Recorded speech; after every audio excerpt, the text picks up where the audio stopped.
Wyoming Territory, 1878.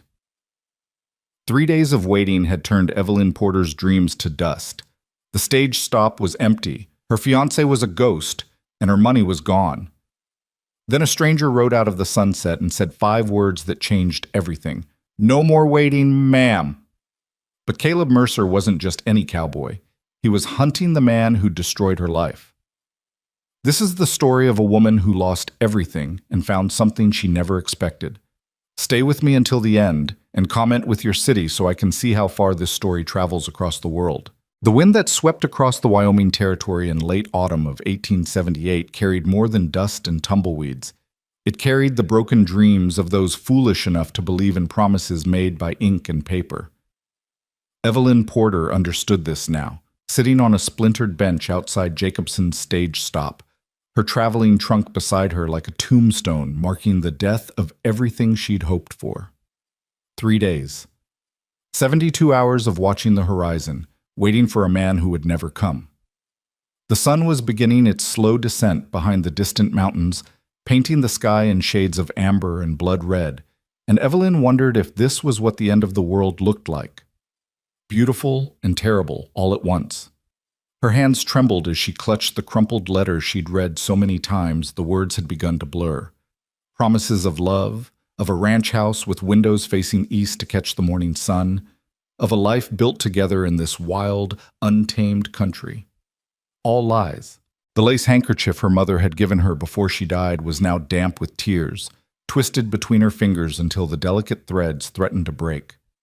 Just like everything else in her life, Evelyn thought bitterly. Beautiful things that couldn't withstand the harsh reality of the world. "Ma'am, I hate to be indelicate," came the gravelly voice of Mr. Jacobson, the stage stop proprietor.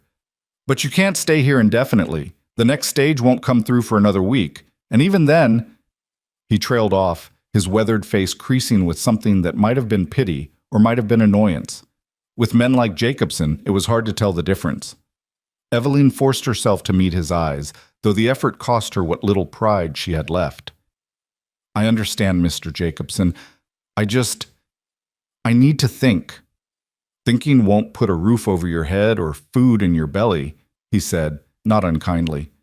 "And the temperature drops fast once the sun goes down. You don't want to be out here when night falls proper." She knew he was right. The high plains of Wyoming weren't like the tree-lined streets of Philadelphia, where she'd spent her entire life before this disastrous journey west. Here, nature didn't compromise. It didn't care about broken hearts or empty pockets. It simply was, indifferent and absolute. I'll figure something out," she whispered, but the words sounded hollow even to her own ears. Jacobson lingered a moment longer, then shook his head and retreated into the warmth of his establishment, leaving Evelyn alone with her thoughts and the gathering darkness. Through the window, she could see him speaking to his wife, both of them casting glances in her direction. She didn't need to hear their words to know what they were saying. Another foolish Eastern woman lured west by pretty letters and prettier lies. The worst part was they were right. Evelyn had been so careful all her life. After her parents died of fever when she was 19, leaving her with a modest inheritance and a small house in Philadelphia, she'd managed her affairs with prudent attention to detail. She'd invested wisely, lived modestly, and resisted the many suitors who'd come calling with empty pockets and charming smiles. She'd known better than to trust easily. Until Thomas Langford's letters began arriving. The first one had come 18 months ago, forwarded by a mutual acquaintance, a woman from Evelyn's church who'd moved west with her husband. The letter was articulate, thoughtful, and refreshingly honest about the hardships of frontier life. Thomas hadn't promised her easy comfort or instant wealth. He'd spoken of building something together, of patience and partnership. He'd quoted Wordsworth and asked her opinions on everything from agriculture to politics. Over the months that followed, their correspondence had deepened into something that felt real and substantial. He'd sent her a tintype photograph, a handsome man with kind eyes and a strong jaw, standing beside a partially constructed ranch house. He'd described his land, his cattle, his dreams for the future. And slowly, carefully, Evelyn had allowed herself to hope. When he'd proposed marriage through a letter that arrived last spring, she'd said yes. The engagement had been unorthodox by Philadelphia standards. But the West was different, everyone said. People did things differently out here. Love could be built on a foundation of shared values and honest communication, couldn't it? It didn't have to begin with fancy courtships and chaperone dances, or so she'd told herself. The arrangements had taken months. She'd sold her house, converted her inheritance to cash, and booked passage on the Transcontinental Railroad. Thomas had sent detailed instructions. She was to take the train to Cheyenne, then the stage to this remote outpost where he would meet her. From there, they would travel together to his ranch, stopping in the nearest town to be married by a justice of the peace. Simple, practical, perfect. Except Thomas Langford had never appeared. The first day of waiting, Evelyn had been patient. Delays happened in frontier country, weather, livestock emergencies, any number of reasonable explanations. The second day, her patience had frayed into worry. By the third day, worry had curdled into a sick, creeping certainty that something was terribly wrong. She'd sent telegrams to the address he'd given her. No response. She'd asked Mr. Jacobson if he knew of a ranch owned by Thomas Langford anywhere in the territory. The man had scratched his head, consulted with several passing travelers, and come up empty. No one had heard of Thomas Langford. No one knew of his ranch. It was as if the man had never existed. But he had existed enough to convince Evelyn to wire him $500 3 weeks ago, money he'd claimed was needed for urgent repairs to the ranch house before her arrival. Money that would ensure they had a proper home to begin their life together. Money that was now gone, along with her security and her future. Evelyn closed her eyes against the hot sting of fresh tears. She'd been so stupid, so unforgivably naive. Every warning sign had been there. The lack of specific details about his location, the constant excuses for why they couldn't meet in a more populated area, the urgent need for funds. She'd ignored them all because she'd wanted so desperately to believe in the beautiful story his letters had painted. Now she sat at a dusty stage stop in the middle of nowhere, with exactly $47 to her name, no prospects, no family, and no idea what to do next. The temperature was dropping just as Jacobson had warned. Evelyn pulled her traveling cloak tighter around her shoulders, but the wool that had seemed adequate in Philadelphia felt paper-thin against the Wyoming wind. She would have to swallow her pride and ask Jacobson for shelter, maybe offer to work in exchange for room and board until she could figure out her next move. The prospect made her stomach twist with humiliation, but what choice did she have? That's when she heard the hoofbeats. At first she thought it was her imagination, the desperate wishful thinking of a woman who'd spent 3 days watching the horizon for a savior who would never come. But the sound grew steadily louder, rhythmic and purposeful, and when she opened her eyes, she saw him. A lone rider, emerging from the dying light like something out of a dime novel. He sat tall in the saddle, his broad shoulders silhouetted against the amber sky, his horse moving at an easy lope that spoke of miles already traveled and the stamina for miles more. As he drew closer, Evelyn could make out more details. A dark hat pulled low over his eyes, a long duster coat that had seen better days, and something about the way he carried himself that suggested capability and quiet confidence. The rider slowed as he approached the stage stop, and Evelyn felt a flutter of something she couldn't quite name. Hope? Fear? She'd learned not to trust strangers bearing promises, but there was something in this man's bearing that seemed different from the smooth charm of Thomas Langford's letters. He dismounted with the fluid grace of someone who'd spent more time on horseback than on foot, looping his reins over the hitching post with practiced efficiency. Only then did he turn his full attention to Evelyn, and she found herself unable to look away.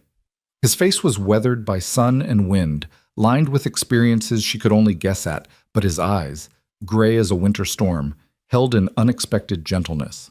He studied her for a long moment, taking in her tear-stained face, her expensive but now dusty traveling clothes, the trunk that represented everything she owned in the world.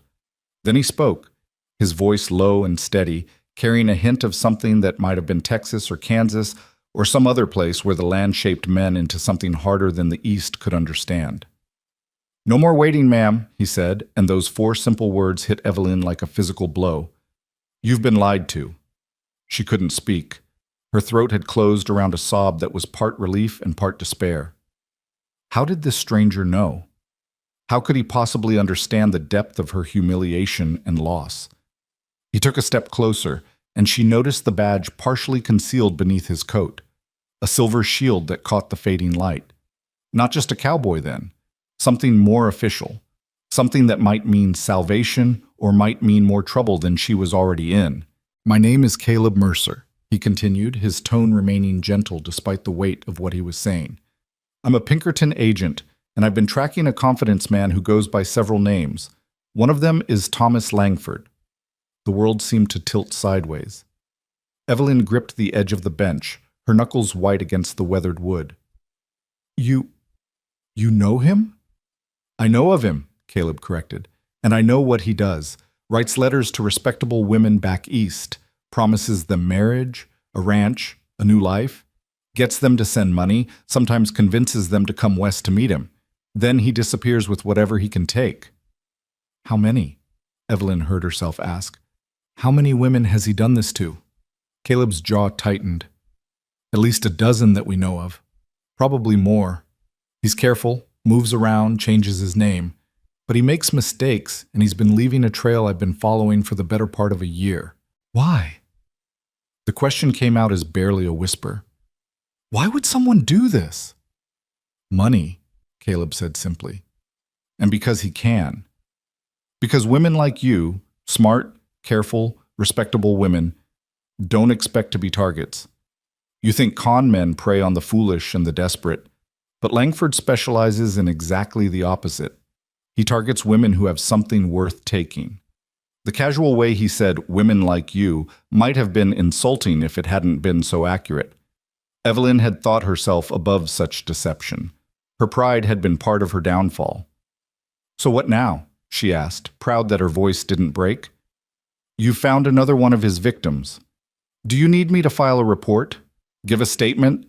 I'm afraid I can't tell you much. I never actually met the man, and I have no idea where he really is."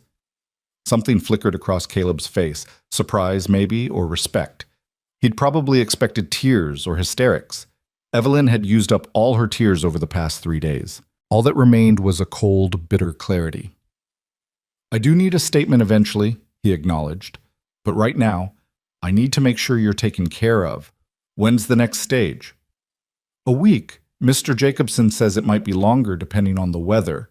Caleb glanced toward the stage stop, then back at Evelyn. She saw him taking in the details.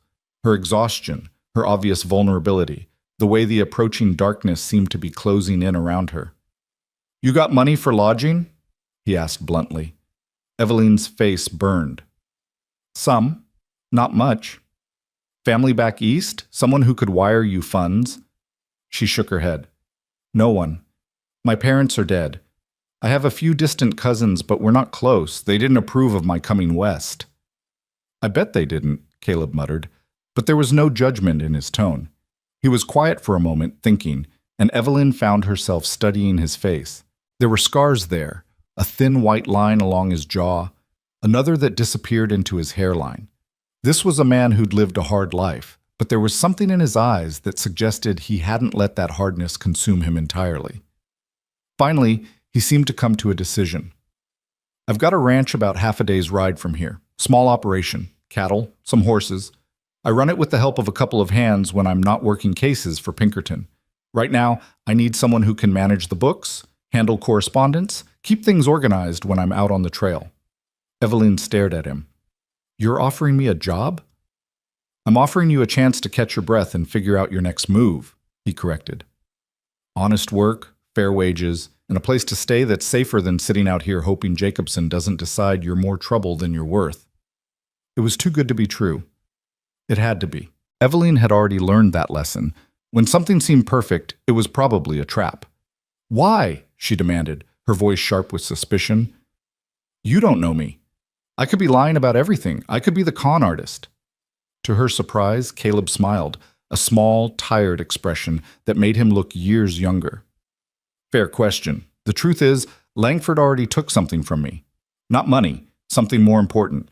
And I've been chasing him long enough to recognize his handiwork when I see it. You're not a liar, Miss Porter. You're just someone who made the mistake of trusting the wrong man." "How do you know my name?" "I've been watching this stage stop for 3 days, same as you've been sitting on that bench. I knew Langford had lured someone here. I was waiting to see if he'd show up to complete his con or if he'd already moved on. When you kept waiting, kept hoping, I figured he'd already gotten what he wanted and disappeared. The thought of this stranger watching her humiliation for 3 days should have been mortifying, but Evelyn found she was too exhausted to care. You said he took something from you. What? Caleb's expression shuddered, the brief warmth disappearing behind a wall of professional distance. That's a story for another time. Right now, we need to get you somewhere warm before it gets full dark. So what do you say, Miss Porter? You willing to take a chance on a stranger's offer of honest work? Evelyn looked at him, really looked at him. There was nothing slick or charming about Caleb Mercer. He was rough-edged and direct, his offer almost painfully practical. No promises of love or romance. No talk of building a future together. Just work, wages, and temporary shelter. Maybe that was exactly what she needed. I don't owe you anything? She asked carefully. Not a damn thing, he confirmed. You do the work, you earn the wages. You decide it's not for you, you leave. Simple as that. And Thomas Langford? Are you still hunting him? Every day until I find him. Something in his tone sent a chill down Evelyn's spine. Not fear, but recognition. This man wasn't driven by simple justice, or even duty. This was personal. Whatever Langford had taken from him, it had left a wound that hadn't healed. Will you kill him? She asked quietly. Caleb held her gaze. I'll bring him to justice. What happens after that is up to the courts. It wasn't quite an answer, but it was honest enough. Evelyn made her decision. All right, she said, standing on legs that trembled slightly from 3 days of sitting and waiting. I'll come with you. But I want to be clear, this is temporary, just until I can figure out what to do next. Understood. Caleb moved to help her with her trunk, lifting it as if it weighed nothing. We'll ride out at first light. I'll arrange lodging for you tonight at the stage stop. I can... Evelyn started to protest, pride flaring up despite everything. I can expense it to Pinkerton, Caleb interrupted smoothly. You're a witness in an active investigation. The agency pays for witness protection. It was probably a lie, but it was a kind one, and Evelyn found she didn't have the strength to argue. Instead, she followed him into the stage stop, where he spoke quietly with Jacobson and arranged for a room. The proprietor's attitude changed dramatically when he saw the Pinkerton badge. Suddenly, he was all cooperation and concern, as if he hadn't been ready to turn Evelyn out into the cold 20 minutes earlier. Money changed on the counter, and then Evelyn was being shown to a small but clean room at the back of the building. It smelled of lye soap and old wood, but the bed had actual sheets and there was a pitcher of water for washing. Luxury, under the circumstances. I'll be bunking in the common room, Caleb said from the doorway. We'll leave at dawn, pack light. It's a long ride. Evelyn nodded, suddenly unable to speak past the lump in her throat. This strange man had shown her more practical kindness in half an hour than Thomas Langford had in 18 months of beautiful letters. Caleb turned to leave, then paused. Miss Porter? I'm sorry this happened to you. I know that doesn't fix anything, but I am sorry. Then he was gone, leaving Evelyn alone with her thoughts and the growing realization that her life had just taken another dramatic turn. She should have been terrified. She was about to ride off into the wilderness with a man she'd just met, based on nothing but his word and a badge that could have been stolen or forged for all she knew. But somehow, she wasn't afraid. Maybe it was exhaustion. Maybe it was the simple fact that she had nothing left to lose. Or maybe it was something in Caleb Mercer's storm-gray eyes that spoke of honor and hard-earned integrity. Whatever it was, Evelyn Porter fell asleep that night without crying for the first time in 3 days, and dreamed not of the future she'd lost, but of the uncertain one that lay ahead. Dawn came cold and clear, the sky shifting from black to gray to pale gold as Evelyn dressed in her most practical traveling clothes. She'd spent the previous evening sorting through her trunk, separating what she truly needed from the frivolous luxuries she'd packed for a life that would never happen. The fancy dresses, the good china her mother had left her, the silver brush set, all of it seemed absurd now, artifacts from a person she'd stopped being the moment Thomas Langford's deception became clear. She kept the sturdy skirts, the warm shawls, and the leather-bound journal where she'd carefully copied all of Langford's letters. Evidence, Caleb had called it, though Evelyn suspected it was more than that for her. A reminder, perhaps, of how easily she'd been fooled. A cautionary tale written in her own hand. Caleb was waiting in the common room when she emerged, a cup of coffee in his hands and her trunk already loaded on a pack horse he hadn't had the night before. He'd arranged everything while she slept, including what looked like a breakfast of biscuits and bacon wrapped in cloth. "How do you feel about riding?" he asked without preamble. Evelyn blinked. "I've ridden before. Not extensively, but I know the basics." "Good. It'll be faster if you're not riding double with me, and Lady here is gentle enough for a novice." He gestured to a dappled gray mare tied next to his own larger mount. "She belongs to a friend who owes me a favor. You can keep her as long as you need." Another kindness, offered matter-of-factly, as if it cost him nothing. Evelyn was beginning to understand that this was simply how Caleb Mercer operated, quietly capable, solving problems with a minimum of fuss or drama. They ate quickly, mounted up, and rode out as the sun broke fully over the horizon. The Wyoming territory stretched before them in endless waves of golden grass and distant mountains, beautiful and harsh in equal measure. Evelyn had read about the West in books, had studied maps and dreamed of wide-open spaces, but nothing had prepared her for the reality of it, the vastness that made her feel simultaneously insignificant and strangely free. For the first hour, they rode in silence. Caleb set an easy pace, stopping occasionally to let the horses drink from a stream or rest in the shade of the few scattered trees. He seemed comfortable with quiet, never feeling the need to fill the space with unnecessary conversation. It was a relief after the constant chatter of Philadelphia society, where silence was considered awkward and every moment had to be accounted for with words. But as the sun climbed higher and the landscape began to change, Evelyn found her curiosity overwhelming her reserve. "How long have you been with Pinkerton?" she asked. Caleb glanced at her, as if surprised she'd broken the silence. 5 years, give or take, did some ranch work before that, spent time as a deputy in Kansas. Pinkerton seemed like a way to do something that mattered. And does it? Matter, I mean? He considered the question seriously. Sometimes. We catch bad men, recover stolen property, protect people who need protecting, but the agency also does work for railroad companies and mining operations, breaking strikes, intimidating workers. That side of things doesn't sit right with me. His honesty was refreshing. Most men would have painted their work in purely heroic terms, leaving out the uncomfortable complications. "Is that why you focus on cases like mine?" Evelyn pressed.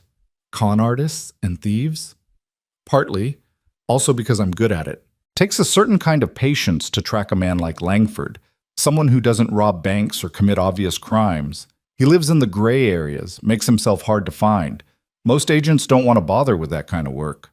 Too slow, not enough glory." "But you do."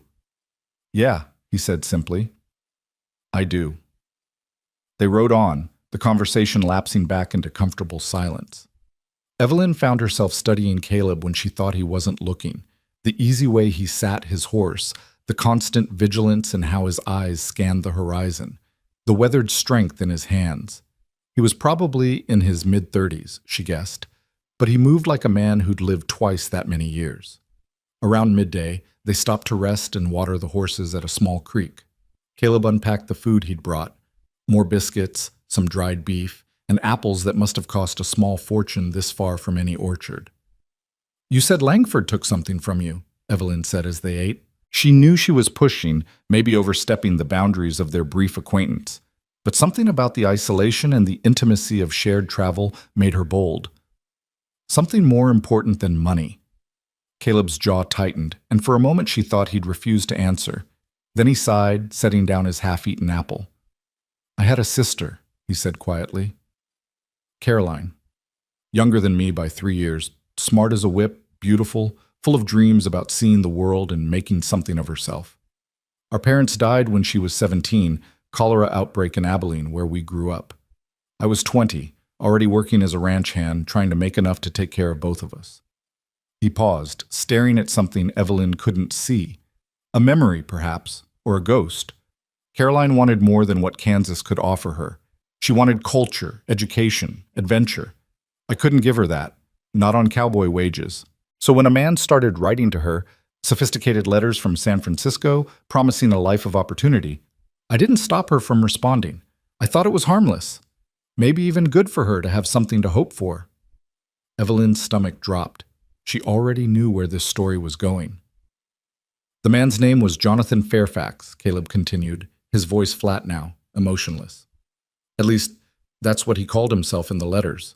He was educated, wealthy, looking for a wife who appreciated the finer things in life. He courted Caroline for over a year through correspondence. She fell in love with his words, his ideas, his promises. "It was Langford," Evelyn whispered. "It was Langford," Caleb confirmed.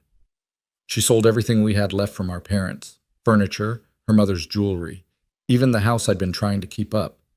She converted it all to cash and took a train to San Francisco to marry him.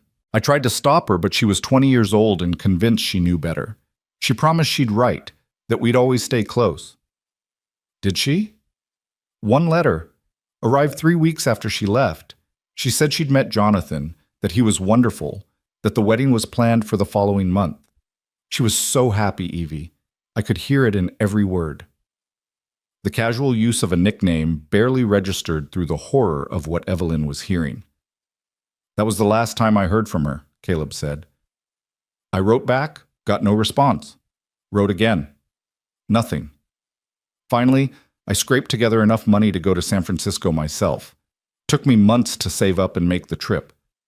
When I got there, no one had heard of Jonathan Fairfax. The address Caroline had given me was a boarding house, but the landlady said no one by that name had ever stayed there." "Oh, God," Evelyn breathed. "I searched for 6 months, hired a private detective, talked to the police, showed her photograph to everyone I could find. Finally, I got a lead. A woman in Sacramento who'd been engaged to a man named William Sterling. Same pattern, same con. She told me about others. That's when I understood what Caroline had been caught up in." "Did you ever find her?" Evelyn asked, though she dreaded the answer.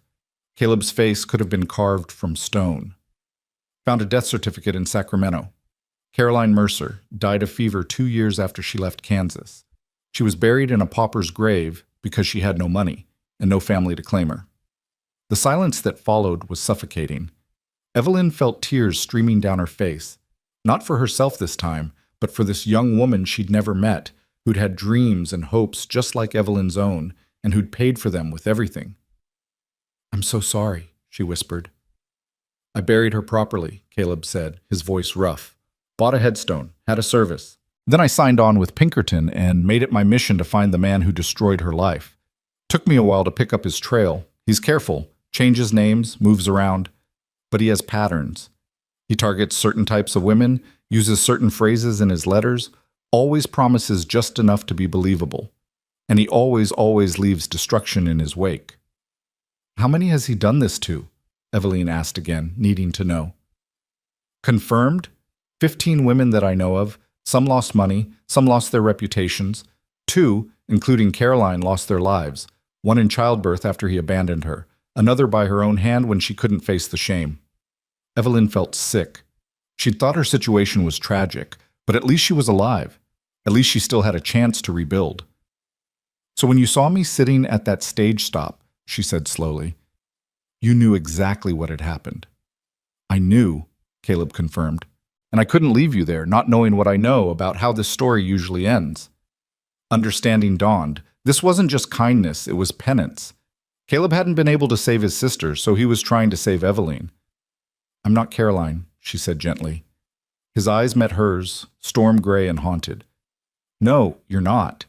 But you don't deserve what he did to you any more than she did. And maybe if I can stop him from doing this to even one more woman, maybe that means something." They sat in silence after that, the weight of shared grief and anger hanging between them. Finally, Caleb stood, brushing off his pants. "We should keep moving. Want to make the ranch before nightfall." The rest of the journey passed in contemplative quiet. Evelyn's mind was racing, processing everything she'd learned. Caleb Mercer wasn't just a Pinkerton agent doing his job. He was a man on a mission of vengeance, or justice, depending on how you looked at it, and she'd somehow become entangled in it. She should have been frightened, should have been questioning her decision to ride off into the wilderness with a man driven by such dark purpose. But instead she felt an unexpected sense of solidarity. They'd both been damaged by Thomas Langford, both lost things that couldn't be recovered. In a strange way, that made them allies. As the sun began its descent toward the western mountains, they crested a rise and Caleb pointed ahead. There, that's home. Evelyn followed his gesture and saw a valley spreading below them, green with late-season grass and crossed by a silver thread of river. At the valley's center stood a small ranch, house, barn, and several outbuildings arranged in neat efficiency. Smoke rose from the chimney, a welcoming sign of warmth and life. "It's beautiful," she said, and meant it. "It's functional," Caleb corrected, but there was pride in his voice. "Built most of it myself between cases. The hands keep things running when I'm gone." As they rode down into the valley, Evelyn caught sight of cattle grazing in the distance and horses in a corral near the barn. Two men emerged from the barn as they approached, one older with gray in his beard, the other younger but with the same weathered look of someone who'd spent his life outdoors. "Boss," the younger one called out, "didn't expect you back so soon." "Plans changed, Tommy," Caleb replied, dismounting. "This is Miss Evelyn Porter. She'll be staying in the guest room and helping with the books and correspondence. Evie, this is Tommy Reeves and his uncle, Sam." Both men tipped their hats respectfully, though Evelyn didn't miss the curious glances they exchanged. The boss bringing home a strange woman was clearly unusual. "Ma'am," Sam said in a gravelly voice, "welcome to Mercer Ranch. It ain't fancy, but it's honest work and good people." "That's all I need," Evelyn replied, surprised by how true the words were. Caleb helped her dismount and retrieved her trunk from the pack horse. "Sam, can you and Tommy see to the horses? I'll get Miss Porter settled." The house was smaller than Evelyn's Philadelphia home had been, but it was solid and well-maintained. The main room served as both kitchen and living area, with a large stone fireplace dominating one wall. A door led to what was clearly Caleb's bedroom, and a ladder climbed to a loft where Sam and Tommy likely slept. Another door opened onto a small room with a narrow bed, a washstand, and a window that looked out over the valley. "It's not much," Caleb said, setting her trunk at the foot of the bed. "But it's private and secure." "It's perfect," Evelyn said honestly. After 3 days on a bench at a stage stop and the prospect of homelessness, the simple room felt like paradise. Caleb nodded, looking uncomfortable with her gratitude. "I'll let you settle in. Sam usually makes dinner around sundown. Nothing fancy, stew and biscuits mostly, but it's filling. You're welcome to join us or take a plate in here if you'd prefer." "I'll join you," Evelyn said firmly. "If I'm going to be working here, I should get to know everyone." Something like approval flickered in Caleb's eyes. "All right then. I'll be outside if you need anything." After he left, Evelyn sat on the edge of the bed and looked around her new home. Temporary home, she reminded herself. This was just a pause, a chance to catch her breath and figure out her next move. She wasn't going to make the mistake of putting down roots again, not after what had happened with Thomas. But as she unpacked her few belongings and arranged them in the small room, Evelyn couldn't shake the feeling that she'd stumbled into something larger than simple employment. Caleb Mercer was hunting a dangerous man, driven by a grief that had shaped the last years of his life. And somehow, without quite meaning to, Evelyn had become part of that hunt. The question was whether that made her a partner or just another victim waiting to happen. Outside her window, the sun was setting over the Wyoming mountains, painting the sky in shades of fire and gold. Tomorrow, she thought, she would start her new work. She would prove herself useful, earn her keep, and begin the slow process of rebuilding her shattered life. But tonight, for the first time since Thomas Langford's betrayal, Evelyn Porter felt something that might have been hope stirring in her chest. It was fragile and uncertain, as likely to break as to grow, but it was there. And for now, that was enough. Dinner that first night was an education in frontier life. Sam had indeed made stew, a hearty concoction of beef, potatoes, and whatever vegetables had survived in the root cellar. And the biscuits were dense enough to serve as weapons if necessary. But the food was hot and plentiful, and the conversation around the rough-hewn table was surprisingly easy. "So, Miss Porter," Tommy said, spooning up his third helping of stew, "the boss says you'll be helping with the books. You got experience with that kind of work?" Evelyn nodded, grateful for a question she could answer with confidence. I managed my own household accounts in Philadelphia for several years. I'm familiar with ledgers, correspondence, and basic bookkeeping practices. Sam grunted approvingly. Good. Caleb here is decent with numbers but hates the paperwork side of things. Always behind on filing reports with the Cattlemen's Association, responding to buyers, that sort of thing.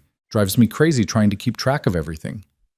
I'm a rancher, not a clerk, Caleb protested mildly, but there was no real heat in it. I prefer working with my hands. You prefer avoiding anything that requires sitting still for more than 5 minutes, Sam countered, and Tommy laughed. The easy banter between the three men spoke of long familiarity and mutual respect. This wasn't just employer and employees, this was something closer to family. Evelyn felt a pang of envy. She'd had no one like this in Philadelphia, no one who knew her well enough to tease her or challenge her comfortably. How long have you worked here? She asked Sam.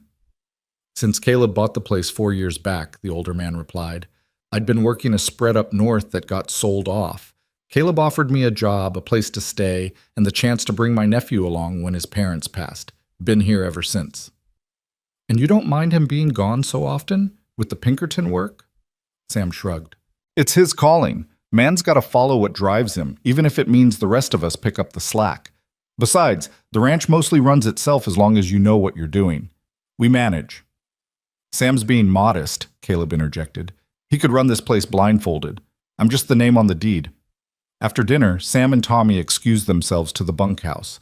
Apparently the loft was reserved for when weather made the short walk impossible, leaving Evelyn and Caleb alone in the main room.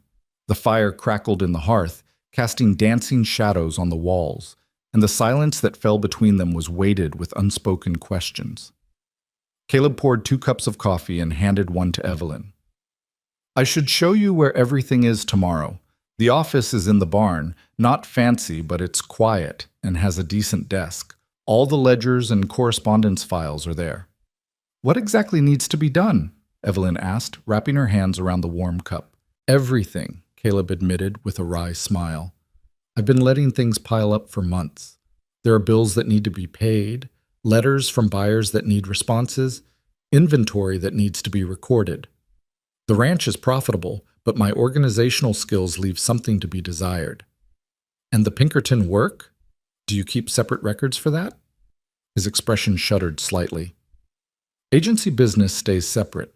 But yes, I have files related to active cases. You don't need to worry about those. Evelyn heard the unspoken boundary in his words. She could help with the ranch, but the hunt for Thomas Langford was Caleb's private war. That should have reassured her. She'd had enough of that particular nightmare. But instead, she felt oddly excluded. I want to help, she said quietly. With finding him, I mean. Langford. Caleb's eyes snapped to hers, sharp and assessing. Why? Because he destroyed my life. Because he destroyed your sister's life and who knows how many others. Because someone needs to stop him, and I have information that might be useful. You have letters, Caleb corrected, which I appreciate, and which will be evidence when we catch him. But tracking him down? That's dangerous work, Evie. It's not something I'm willing to involve you in. The nickname again, used so casually, it was clear he didn't even realize he'd said it. Evelyn filed that observation away for later consideration. I'm already involved, she pointed out. The moment I responded to his first letter, I became part of this. And I'd rather be involved actively than sitting on the sidelines waiting for someone else to deliver justice. Caleb was quiet for a long moment, studying her face in the firelight. Whatever he saw there must have satisfied some test, because he finally nodded. All right, but we do this my way. You share what you know, I investigate, and you stay somewhere safe while I do the dangerous parts. Agreed? It wasn't everything Evelyn wanted, but it was a start. Agreed. Good. Then tomorrow, after I show you the ranch accounts, you can tell me everything you remember about your correspondence with Langford. Every detail, no matter how small. Sometimes the things that seem insignificant are exactly what we need. They finished their coffee in companionable silence, and then Evelyn excused herself to her room. It had been the longest day of her life, or at least it felt that way, and exhaustion was pulling at her bones. But as she lay in the narrow bed, listening to the unfamiliar sounds of the ranch at night, sleep eluded her. Her mind kept circling back to Caleb's story about his sister. Caroline had been so young, so full of dreams, and Langford had used those dreams to destroy her. How many other Carolines were there? How many other women had trusted the wrong words written in the wrong hand? And more troubling, what would happen when Caleb finally caught up with Thomas Langford? He'd said he would bring the con man to justice, that it would be up to the courts, but Evelyn had seen the look in his eyes when he talked about his sister. That wasn't the expression of a man who trusted the legal system to deliver adequate vengeance. She must have eventually dozed off, because she woke to sunlight streaming through her window and the sound of voices outside.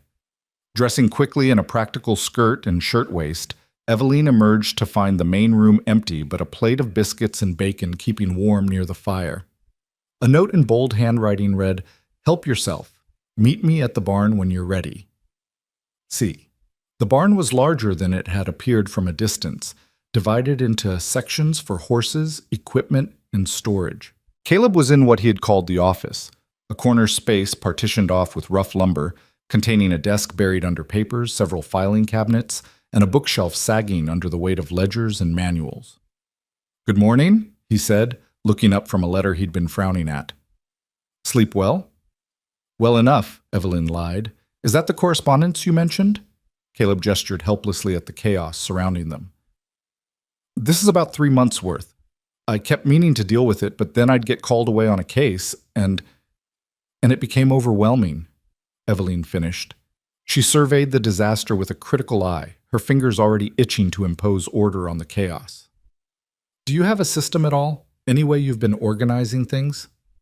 "Chronologically?" Caleb offered weakly. "More or less?" Evelyn couldn't help but smile. "Well, that's a start. All right, here's what we're going to do. You're going to explain to me how the ranch operates, what you buy, what you sell, who your regular contacts are. Then you're going to leave me alone for a few hours while I create an actual organizational system."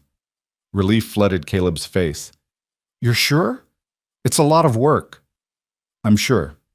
I need something to focus on, and apparently you desperately need someone who understands how filing works." For the next hour, Caleb walked her through the basics of ranch management. The operation was simpler than Evelyn had expected. They ran about 200 head of cattle, sold beef to markets in Cheyenne and Denver, and broke horses for sale to the cavalry and private buyers. The profit margins were thin but steady, assuming you didn't mind hard work and uncertainty. "The biggest challenge is weather," Caleb explained. "A bad winter can kill off half your herd if you're not prepared. A drought can destroy your grazing land. You're always gambling against nature out here." But you love it," Evelyn observed. It wasn't a question. Caleb looked around the barn, out toward the valley visible through the open doors. "Yeah," he admitted. "I do. There's something honest about ranching. You work hard. The land rewards you. You make stupid decisions, it punishes you. No politics, no games, just cause and effect." "Unlike tracking con men," Evelyn said. "Unlike tracking con men," he agreed. "That's all games and politics, and trying to think 3 steps ahead of someone who's always thinking 4 steps ahead of you." He left her after that, heading out to help Sam and Tommy with fence repairs. Evelyn rolled up her sleeves, literally, and dove into the paperwork with the focused intensity of someone who desperately needed a problem she could actually solve.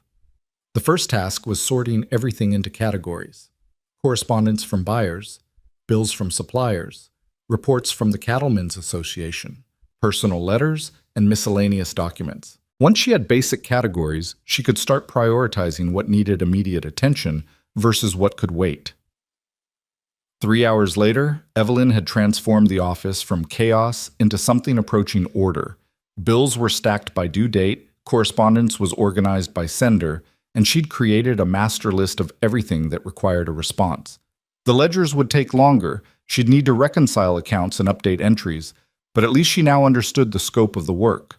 She was deep in the middle of drafting a response to a cattle buyer in Denver when Caleb returned, bringing with him the smell of honest sweat and sunshine. "I brought lunch," he said, holding up a wrapped bundle. "Figured you'd forget to eat if I didn't." He was right, though Evelyn wouldn't have admitted it. They ate together in the office, and she walked him through what she'd accomplished that morning. His expression shifted from impressed to slightly embarrassed as he realized just how behind he'd let things get. "I should have hired someone months ago," he muttered. "Well, you have someone now," Eveline pointed out. "Temporarily, at least." Caleb's eyes met hers, something unreadable passing behind them. "Right. Temporarily." After lunch, Evelyn steered the conversation to what she'd been thinking about all morning. "You said you wanted me to tell you everything I remembered about Langford's letters. Should we do that now?" Caleb hesitated, then nodded. He pulled a notebook from one of the desk drawers. Not the ranch ledgers, but something more personal, and flipped to a blank page. "Start from the beginning," he said. "When did you receive the first letter?" Eveline closed her eyes, thinking back. 18 months ago, March of last year. It came through a woman named Mrs. Helen Bradshaw. She'd been in my church group in Philadelphia before she moved west with her husband. She said she'd met a rancher who was looking for correspondence with an educated woman back east, someone who shared his interests in literature and current affairs. "Did you ever verify that Mrs. Bradshaw actually knew him?" The question made Evelyn pause. No. I assumed she did. Why would she lie?" "She might not have been lying," Caleb said carefully. "Langford often uses intermediaries, people who genuinely believe they're helping a lonely friend find companionship. He's good at manipulating even the people who think they're helping him." The thought that Mrs. Bradshaw, kind, well-meaning Mrs. Bradshaw, had been duped just like Evelyn was somehow even more disturbing. "What did the first letter say?" Caleb prompted. Evelyn retrieved her journal from her room. She'd brought it to the office earlier, and flipped to the pages where she'd meticulously copied each letter. He introduced himself as Thomas Langford, owner of a cattle ranch in Wyoming Territory.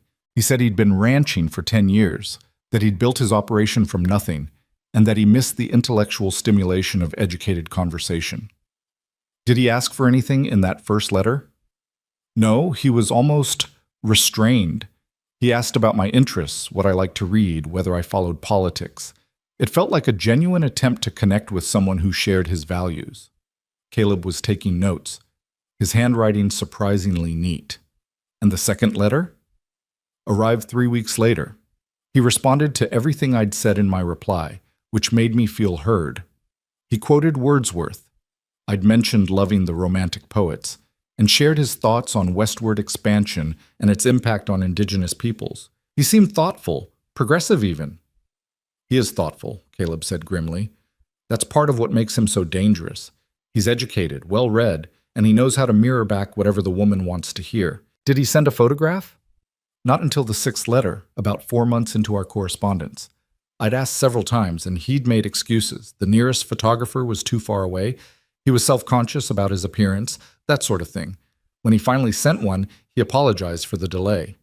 Evelyn pulled the tintype from her journal and handed it to Caleb. He studied it intently, and she saw his jaw tighten. "That's not Langford," he said flatly.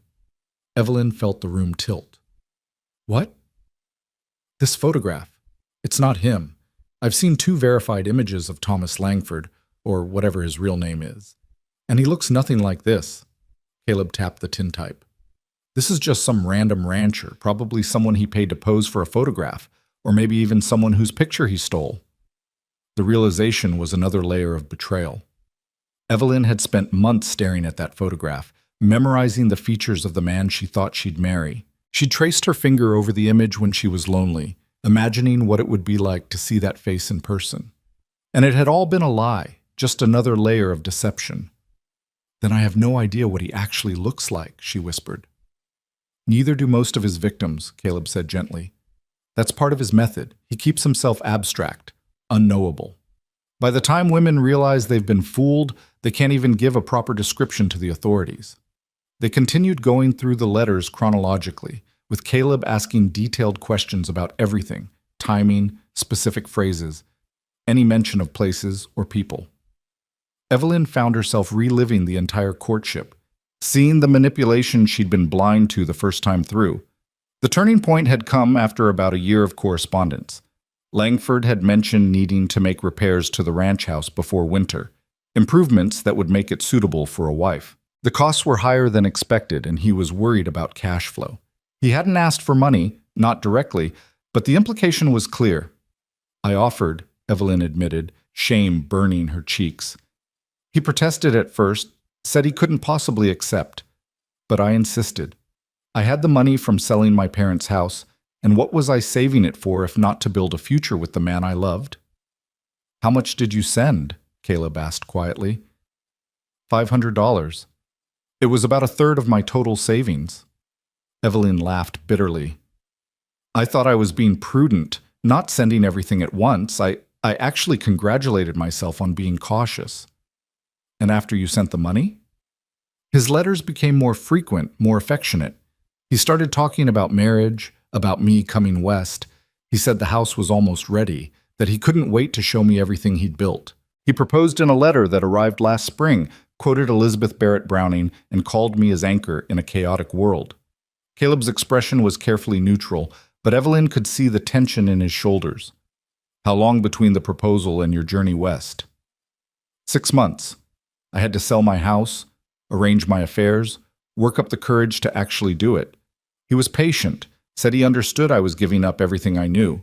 Every letter reassured me I was making the right choice. And then he told you to come to Jacobson's stage stop. Yes. He was very specific about the timing, the route I should take. He said it was the closest stop to his ranch, that he'd meet me there, and we'd travel together to the property. We'd stop in a nearby town to be married by a justice of the peace, then continue to the ranch. Evelyn's voice broke slightly. It all made perfect sense until he never showed up. Caleb set down his pen and looked at her directly. Evie, I need you to understand something. Nothing you did was foolish or wrong. Langford is a professional predator. He's been doing this for at least a decade that we know of, probably longer. He's refined his techniques to the point where even smart, careful women get caught in his web. You're not to blame for this. But I should have seen the signs, Evelyn protested. The vagueness about his location, the excuses about why we couldn't meet in person, the request for money, all perfectly reasonable when framed the way he framed them, Caleb interrupted. That's his genius, if you can call it that. He makes the unreasonable seem reasonable. He gives you just enough detail to satisfy your concerns while keeping himself untraceable. And he uses your own virtues, your kindness, your willingness to trust, your desire to build something meaningful, against you. Evelyn wanted to believe him, but the weight of her mistakes still pressed heavy on her chest. What happens now? You have all this information. Does it help you find him? Caleb flipped through his notes. It confirms patterns I've already identified, which is useful. The timeline matches what he's done with other victims, about 18 months of correspondence before escalating to requests for money and invitations west. The intermediary introduction is also typical. He rarely initiates contact directly. So we're no closer to actually catching him? I didn't say that. Caleb stood and went to one of the filing cabinets, pulling out a thick folder. I've been mapping his movements based on where letters were postmarked and where victims were told to meet him. He stays mostly in the mountain territories, Wyoming, Colorado, Montana. He avoids cities where Pinkerton has a strong presence, and he tends to work in cycles. He spread several maps on the desk, marked with dates and locations in different colored ink. Evelyn leaned forward, trying to make sense of the pattern. Each color represents a different victim, Caleb explained. Red is my sister, Caroline. Blue is a woman named Martha Hennessy in Denver. Green is Sarah Wycliffe from St. Louis, and so on. See how they cluster? Evelyn did see. The marks formed rough circles radiating out from certain points, stage stops, small towns, places where someone could receive mail without attracting too much attention. He has bases of operation, she realized, places he returns to between cons. Exactly. And right now, based on the timing of your arrival at Jacobson's stage stop and the pattern of his previous activity, I think he's somewhere in this region. Caleb circled an area of the map that included several small settlements north and west of Cheyenne. How do you know he hasn't already moved on? If he got my money 3 weeks ago, because he's greedy, Caleb said flatly, and patient. He doesn't just run one con at a time. He usually has 3 or 4 women on the hook simultaneously, at different stages of the process. You were probably his most advanced mark, ready to be harvested. But there are others still in the cultivation phase, women he's been writing to for months who aren't ready to send money yet. The calculation in that strategy was chilling. So he's still writing letters somewhere, starting new correspondences while old ones play out? Most likely. He needs a place with regular mail service, but not so much traffic that people pay attention to who's sending and receiving large volumes of correspondence. A small town with a post office and a boarding house where he can maintain a low profile. Evelyn studied the map, her mind working through the logic. If you know the area he operates in, why haven't you caught him yet? Caleb's expression darkened. Because knowing the general area and actually finding him are two different things. He uses false names, pays cash for everything, and never stays in one place long enough to establish patterns that would give him away. And he's smart. He knows Pinkerton is looking for him. He's cautious. But not cautious enough, Evelyn said slowly, an idea forming. He made a mistake with me. He told me to come to Jacobson's stage stop at a specific time. That means he was monitoring that location, waiting to see if I'd actually show up. What if he's still monitoring it? Caleb had gone very still. What are you suggesting? I'm suggesting we use me as bait, Evelyn said, her voice steadier than she felt. We send another letter, supposedly from me to a friend back east. We make sure it's posted from Jacobson's stage stop. In the letter, I mention that I'm staying nearby, that I'm waiting for another stage to take me back to Philadelphia.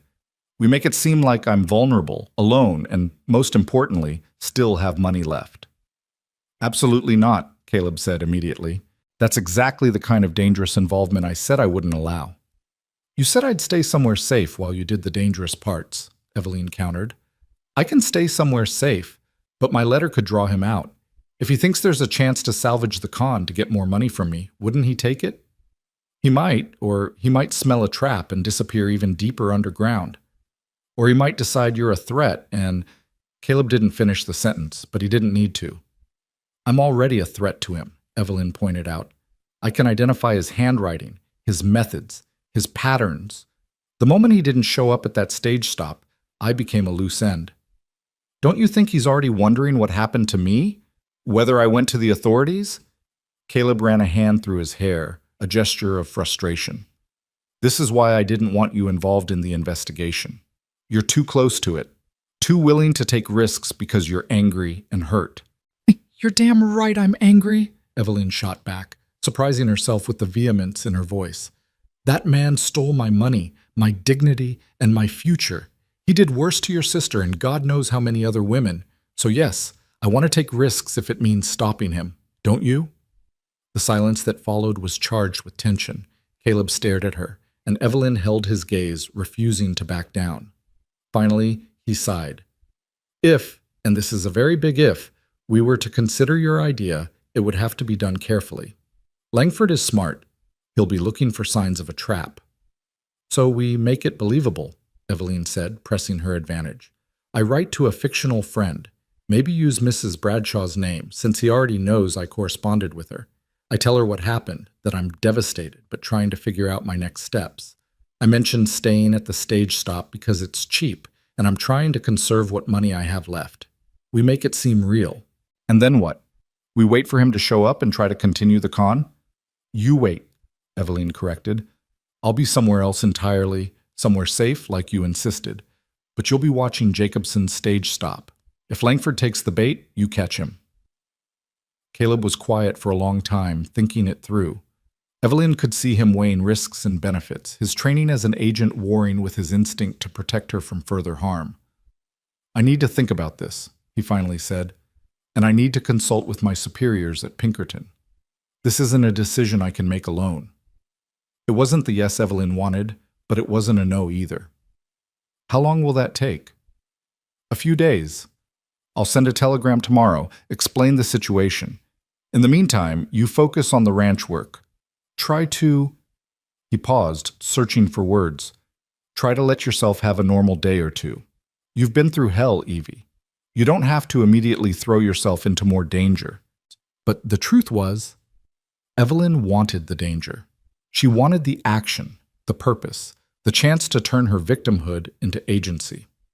Sitting quietly and healing felt like admitting defeat, like letting Langford win.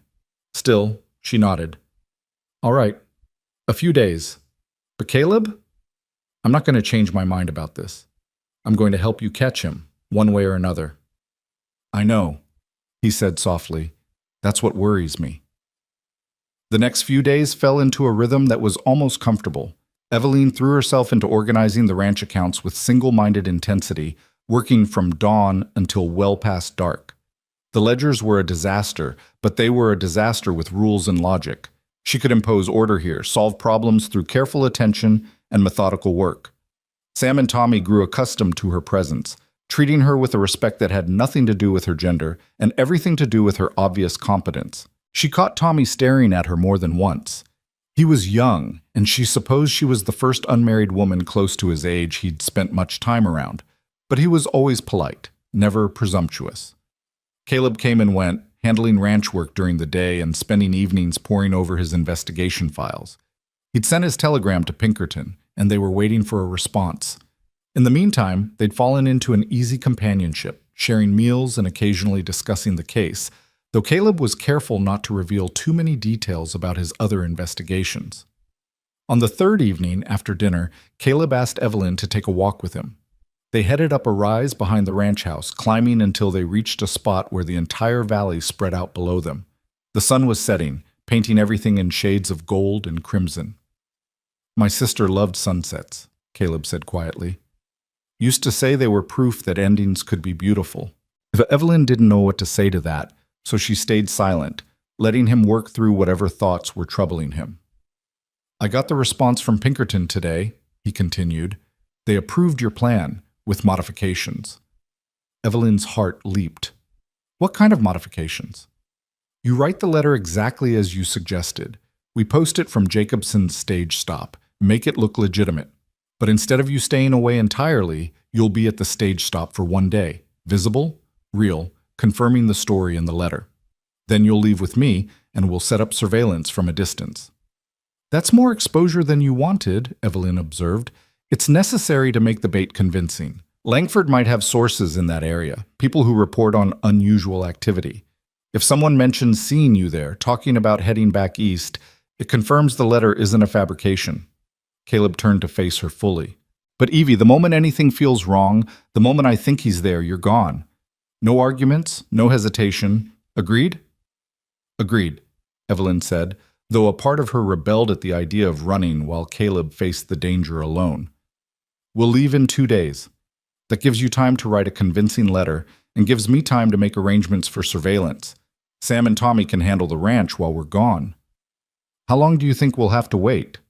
Caleb shrugged. "Could be days, could be weeks, assuming he takes the bait at all. This is a long shot, Evie, you understand that, right?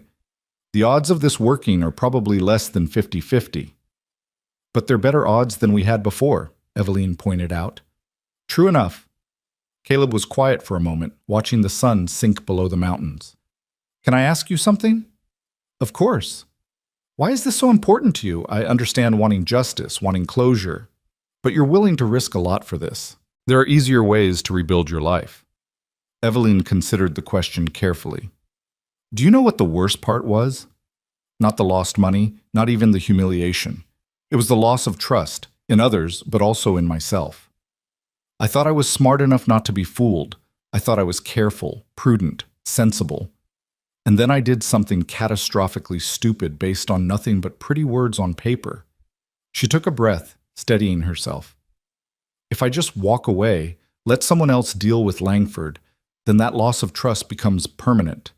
I'll spend the rest of my life second-guessing every decision, wondering if I'm about to make another terrible mistake.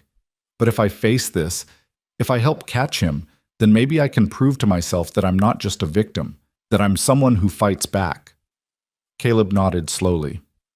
"That makes sense. But Evie, you don't have anything to prove. Not to me, not to anyone. You're already stronger than you think." The words wrapped around something broken inside her, not quite healing it, but at least acknowledging the wound. "Thank you," she whispered. They stood together in the gathering darkness, two damaged people finding unexpected kinship and shared purpose. And for the first time since this whole nightmare began, Evelyn felt something shift inside her. Not hope exactly, but something close to it. The possibility that maybe, just maybe, she could emerge from this disaster as someone stronger than who she'd been before. 2 days later, they rode back to Jacobson's stage stop. The journey back to Jacobson's stage stop felt entirely different from Evelyn's first arrival. Then, she'd been full of nervous anticipation, her heart caught between hope and anxiety about meeting the man she believed she'd marry. Now, riding beside Caleb through the same landscape, she carried a different kind of tension, the sharp awareness of someone walking knowingly into danger. The letter she'd written was tucked carefully in her saddlebag, composed over 2 evenings of painstaking effort to strike exactly the right tone. She'd read it aloud to Caleb 3 times, refining phrases until they captured the perfect mixture of devastation, confusion, and residual vulnerability. It was addressed to Helen Bradshaw, though of course it would never actually reach that woman. The point was for Langford, or whoever might be watching for his interests, to intercept it, to believe it was genuine correspondence from a woman still reeling from betrayal. "You're quiet," Caleb observed as they crested a familiar rise. The stage stop was visible in the distance, that same lonely building where Evelyn's dreams had died what felt like a lifetime ago. "Just thinking," she replied, "about how different everything looks now." "Second thoughts?" Evelyn shook her head. "No, just awareness, I suppose, of how much can change in a week." They'd timed their arrival for late afternoon, when the light was beginning its slow fade toward evening. Caleb wanted Evelyn visible to anyone who might be watching, but not so exposed that she'd be vulnerable after dark. The plan was simple. She'd spend a few hours at the stage stop, making sure Mr. Jacobson and anyone else around saw her, heard her story about waiting for the next stage east. She'd post her letter, take a meal, perhaps sit on that same bench where Caleb had found her. Then, as darkness fell, she'd leave with him, and they'd establish their surveillance position in the hills overlooking the stop. Mr. Jacobson looked surprised to see her when they entered. "Miss Porter, I didn't expect— that is, I thought you'd moved on." "I had," Evelyn said, letting exhaustion color her voice. It wasn't difficult. She was tired, though not for the reasons Jacobson would assume. "I've been staying with a family north of here, working to earn passage money back to Philadelphia. Mr. Mercer was kind enough to escort me back here to wait for the next stage." Jacobson's gaze shifted to Caleb with new understanding. The Pinkerton agent had clearly made an impression during their last visit. "That's decent of you, Mercer. When's the next stage through, Miss Porter?" 4 days, I believe," Evelyn replied, consulting a schedule she'd memorized. "I was hoping I might stay here while I wait. I can pay for room and board this time." Of course," Jacobson said, his manner considerably warmer now that money was involved. "Same room as before?" "That would be fine. Thank you." While Jacobson prepared her room, Evelyn approached the small postal station in the corner of the building. A weathered man with ink-stained fingers looked up from sorting mail. "Help you, miss?" "I need to post a letter," Evelyn said, pulling the envelope from her bag. "To Philadelphia. What's the fastest way?" "Regular post takes about 2 weeks," the clerk said. "You can pay extra for express delivery. Cuts it down to 10 days or so." "Regular post is fine," Evelyn replied, handing over the letter along with the required coins. "I'm not in any hurry now." She watched as he stamped the envelope and added it to a pile of outgoing mail. The trap was set. Now they just had to wait and see if anyone would take the bait. Caleb stayed close, but not too close, maintaining the fiction that he was simply an acquaintance helping her through a difficult situation. He took a room for himself, then disappeared outside to tend to the horses. Evelyn knew he was actually surveying the area, identifying potential surveillance positions and escape routes. The man was nothing if not thorough. As evening approached, Evelyn forced herself to sit on that bench outside the stage stop, the one where she'd spent 3 miserable days waiting for a man who would never come. It felt like pressing on a bruise, deliberately invoking pain to test if the wound had healed. The answer, she discovered, was complicated. Yes, it hurt. But the hurt was different now. Less raw grief and more cold anger. She sat there for perhaps an hour, watching the sunset paint the sky in familiar colors. A few travelers passed through, a family in a wagon, a pair of cowboys heading somewhere with purpose, an old prospector leading a pack mule. None of them paid her much attention, though the cowboys tipped their hats politely. Just another woman waiting at a stage stop, nothing remarkable about that. When full darkness finally fell, Caleb emerged from the building and approached her with studied casualness. To any observer, it would look like a concerned friend checking on someone who'd suffered a disappointment. "Time to go," he said quietly. "You've been visible enough." Evelyn stood, making a show of stretching stiff muscles. "I should tell Mr. Jacobson I'm stepping out for some air." "Already handled.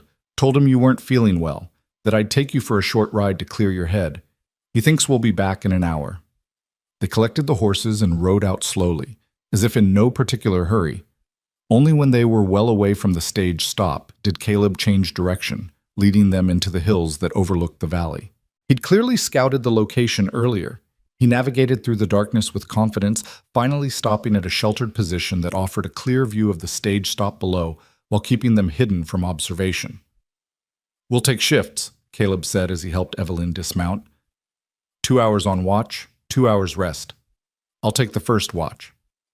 He'd brought supplies for an extended stay: bedrolls, food, water, and a spyglass for watching the stage stop.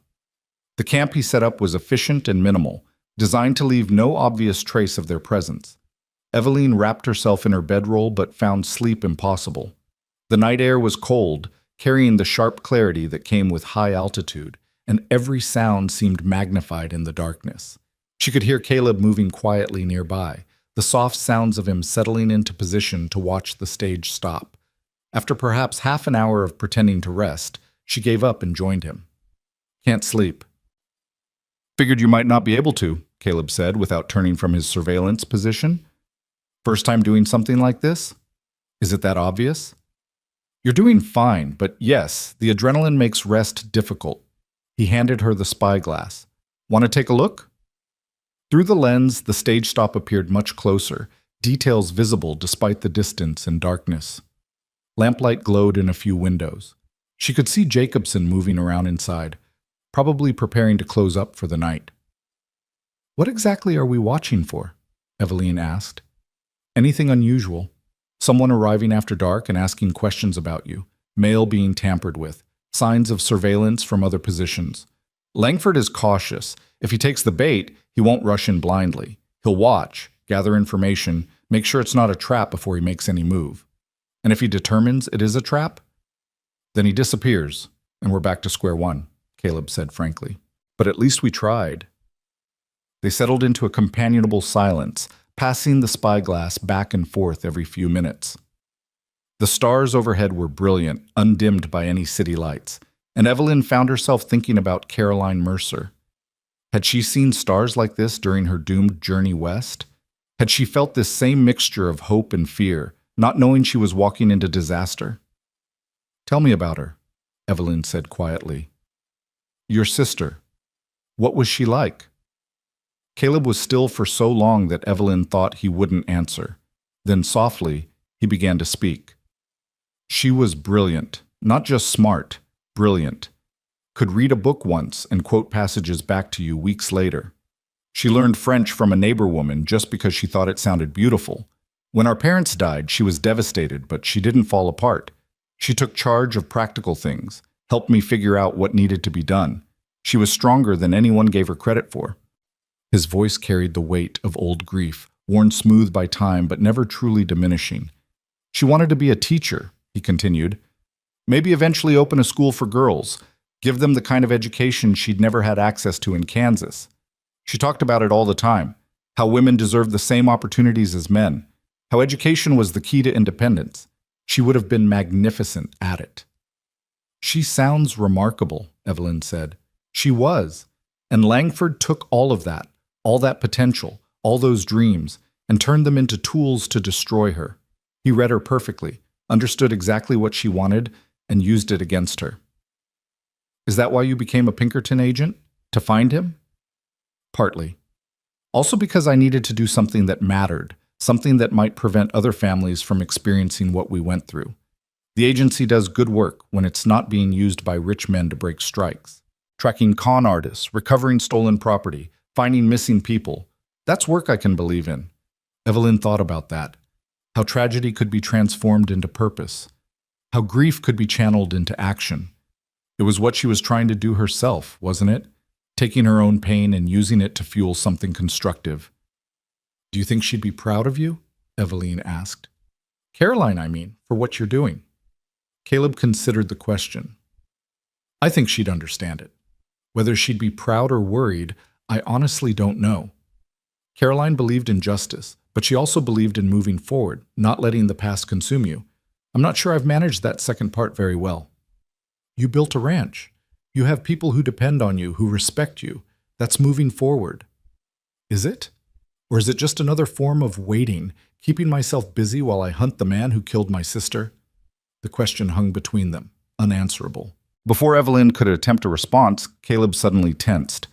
Movement, he said quietly, raising the spyglass. Someone's approaching the stage stop, on foot, from the west. Eveline's heart rate spiked. Can you see who it is? Not clearly. They're staying in the shadows, moving carefully. Whoever it is doesn't want to be seen. They watched in tense silence as the figure approached the stage stop, paused near the entrance, then seemed to circle around to the side of the building where the postal station was located. The person was there for perhaps 5 minutes before retreating back into the darkness, disappearing in the direction they'd come from. Could you see anything? Eveline asked urgently. Was it him? Was it Langford? I don't know, Caleb admitted, frustration evident in his voice. They were too far away, too careful about staying out of the light. Could have been Langford, could have been someone checking mail for him, could have been completely unrelated to our operation. But the timing is suspicious, I agree, but not conclusive. Caleb lowered the spyglass and turned to look at her.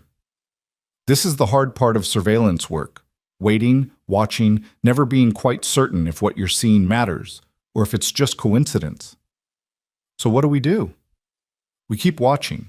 If that was Langford or his agent, they got to look at the outgoing mail. They know your letter exists, heading back east. The question is what they do with that information. The rest of the night passed slowly, marked by the gradual rotation of stars overhead. Caleb eventually insisted Eveline try to sleep, taking the watch himself.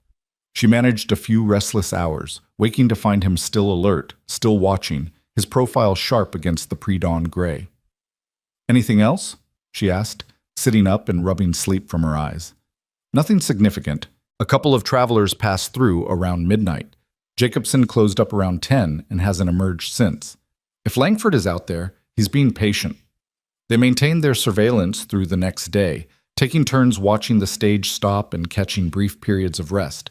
It was tedious work, requiring more patience than Eveline had realized. Nothing happened, or rather, the normal things happened.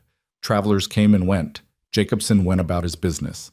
The mail coach arrived in the afternoon, dropped off a few passengers and packages, and departed. Your letter is gone, Caleb noted, tracking the mail coach as it disappeared into the distance. On its way to Philadelphia, where it will eventually reach a dead letter office since Helen Bradshaw doesn't actually live at the address you used. Unless Langford intercepts it somewhere along the route, Eveline said, that would require him to have Confederates positioned along the mail route, which is possible but complicated. More likely, if he's interested, he already learned what he needed to know from seeing the envelope and perhaps bribing a postal clerk to tell him about the woman who sent it. As the second day of surveillance wore on, Eveline found herself growing restless. The inactivity was harder than she'd anticipated, the constant state of alert vigilance exhausting in its own way. She understood now why Caleb had warned her that this could take days or weeks. The waiting was its own form of torture. Tell me about the other women, she said during one of their shared watches. The ones Langford victimized. You said you've tracked 15 confirmed cases? Caleb hesitated, then seemed to decide that sharing the information might help pass the time. 15 that I know of. There are probably more. Women who never reported what happened, either because they were too ashamed or because they didn't realize they'd been conned until it was too late to do anything about it. What happened to them after Langford disappeared? Different things. Some, like you, had family or resources to fall back on. They recovered, rebuilt their lives, though I imagine the emotional scars lasted. Others weren't so lucky. Martha Hennessy, the woman I mentioned before from Denver, lost her entire savings and ended up working in a laundry just to survive. She was a school teacher before Langford, educated, independent, respected. After he was done with her, she could barely afford to eat. Evelyn felt the familiar anger rising in her chest. Did she press charges? Tried to, but Langford was already gone, and without evidence of his real identity or location, the authorities couldn't do much. That's part of why he's gotten away with this for so long. By the time his victims realize what's happened, he's already become someone else. Somewhere else. It's like chasing smoke. What about the woman who died by her own hand? You mentioned her before but didn't give details. Caleb's expression darkened. Her name was Elizabeth Chen. She was from San Francisco, daughter of Chinese immigrants who'd built a successful import business. She was educated at a convent school, spoke 4 languages, and had prospects most women would envy. Langford presented himself as a mining engineer with claims in Nevada. He courted her for 2 years, longer than his usual pattern, and convinced her to not only give him money, but to break with her family, who disapproved of her marrying outside their community. He paused, and Evelyn could see the muscles in his jaw working. When he disappeared with her money, Elizabeth was left with nothing. Her family disowned her for the shame she'd brought them. She couldn't return to San Francisco, couldn't face the life she'd given up. 3 months later, she walked into the Nevada desert and never came back. They found her body 2 weeks after that. Jesus, Evelyn whispered. The thing is, Caleb continued, his voice hard, Langford had to have known what he was doing to her. He knew her family situation, knew the cultural pressures she faced, knew exactly how devastating his betrayal would be. And he did it anyway, because to him, she was just another mark, another source of money. The human cost never factored into his calculations. They fell silent after that, both lost in dark thoughts. Evelyn understood now, in a way she hadn't quite grasped before, why Caleb had dedicated years of his life to hunting this man. It wasn't just about his sister, though that was certainly the catalyst. It was about all of them, all the women whose lives had been damaged or destroyed by a man who saw them as nothing more than profitable opportunities. The 3rd day of surveillance brought a change. Around mid-morning, a well-dressed man arrived at the stage stop on horseback. Even from their distant vantage point, it was clear he wasn't a typical traveler. His clothes were too fine, his horse too expensive. He carried himself with the confidence of someone accustomed to moving through the world without obstacles. That's interesting, Caleb murmured, training the spyglass on the newcomer. He's asking Jacobson questions. Lots of gesturing, pointing around. Now, Jacobson's shaking his head, looking confused. Can you see his face? Evelyn asked, trying to keep the urgency out of her voice. Not clearly enough for a positive identification. He's wearing a hat pulled low and the angle's wrong. But his build is right. Matches the description I have of Langford from witnesses who actually saw him in person. Mid-30s, about 6 feet tall, lean build, moves with easy confidence. They watched as the man spent perhaps 20 minutes at the stage stop, talking with Jacobson and occasionally glancing around as if assessing the area. Then, abruptly, he mounted his horse and rode off in the direction he'd come from, west, toward a cluster of small settlements. That was him, Evelyn said with certainty she couldn't quite explain. I know it was. Maybe, Caleb said cautiously, but we can't be sure, and even if it was, we don't know where he went.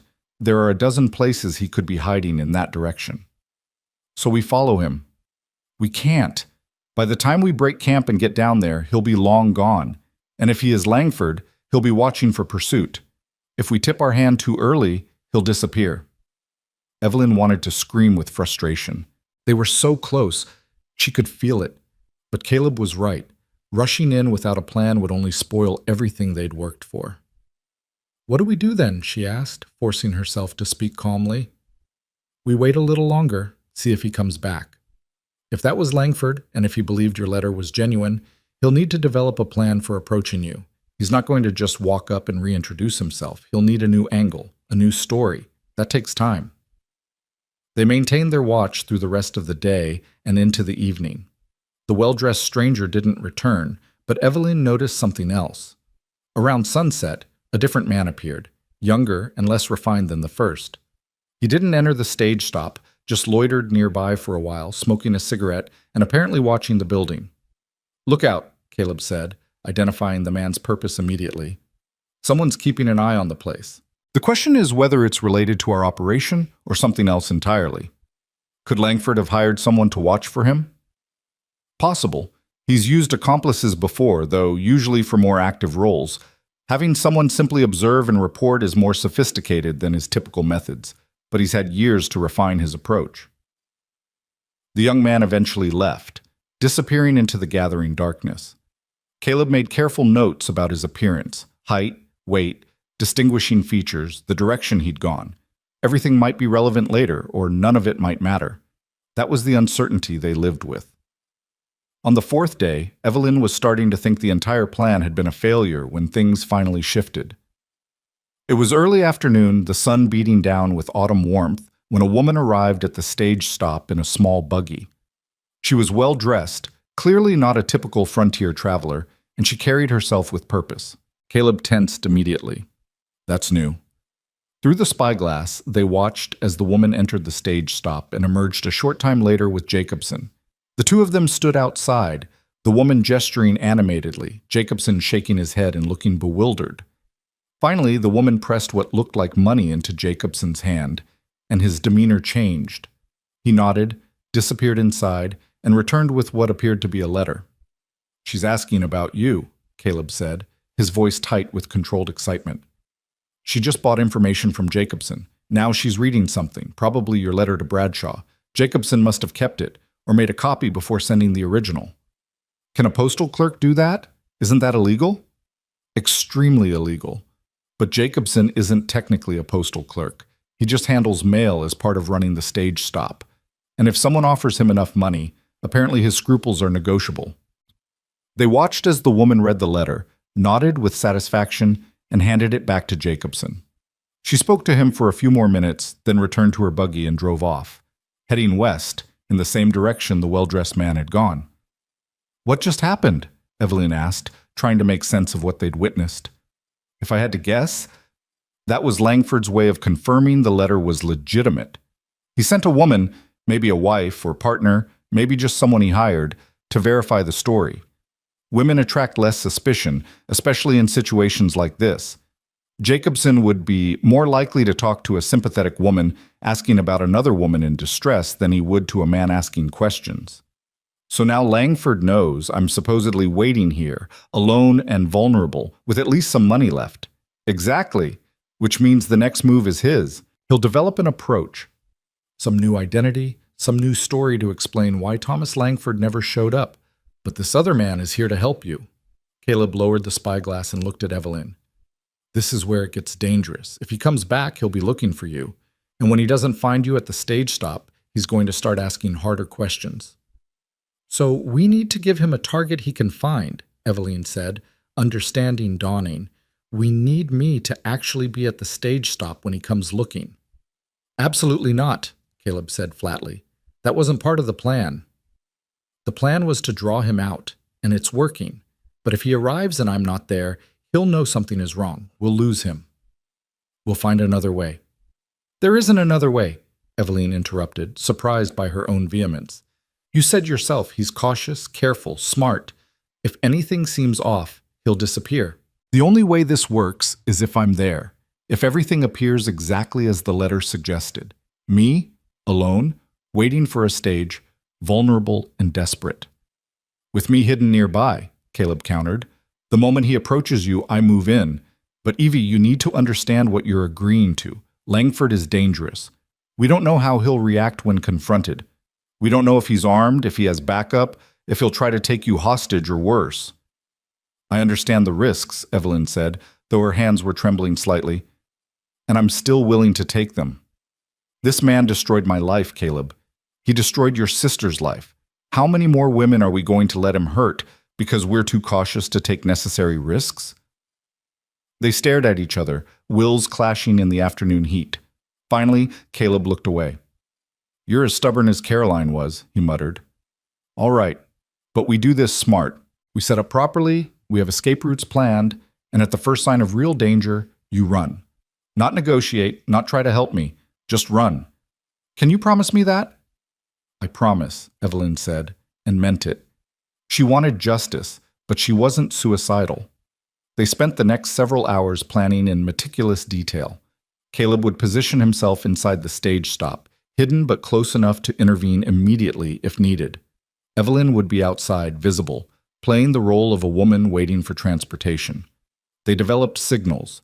If she touched her left ear, it meant she felt threatened and wanted Caleb to intervene immediately. If she stood and walked toward the building, it meant she was trying to draw Langford inside where Caleb would have a better tactical advantage. As the sun began its descent toward evening, they made their move. Caleb rode down openly, leaving Evelyn to follow on foot after a short interval, the fiction being that they'd had a falling out, that she'd insisted on managing alone from here. He spoke with Jacobson, explaining that Miss Porter would be returning shortly, that she'd decided to wait for the stage after all. Jacobson seemed unsurprised, probably assuming Evelyn had simply been staying elsewhere and was now ready to move on. Caleb paid for another night's lodging, then made a show of riding off, heading east as if returning to his ranch. In reality, he circled back on foot, entering the stage stop through a rear entrance and concealing himself in a storage room that offered a clear view of the main area. Evelyn waited until full darkness before approaching the stage stop herself, carrying her small bag and looking appropriately weary. Jacobson greeted her with professional courtesy, showed her to her room, and informed her that the stage would indeed arrive in the morning as scheduled. "Will you be wanting dinner, Miss Porter?" he asked. "Just something light, please. I'm not very hungry." She forced herself to eat the bread and cheese Jacobson brought, knowing she needed her strength for whatever was coming. Then, as the evening deepened, she went outside and sat on that familiar bench, wrapped in her cloak against the cold, and waited. The stars emerged, brilliant and indifferent. Somewhere in the darkness, Caleb was watching, ready to act.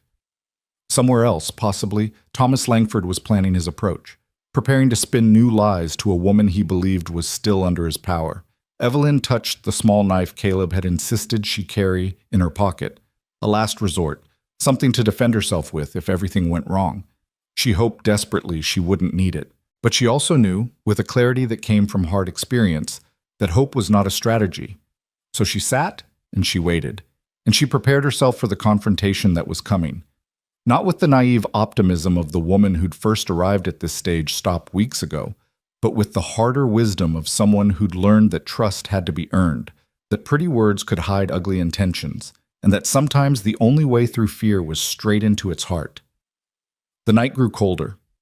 Evelyn pulled her cloak tighter and kept her vigil, knowing that somewhere out in that vast darkness, a predator was circling, and that soon, very soon, he would make his move.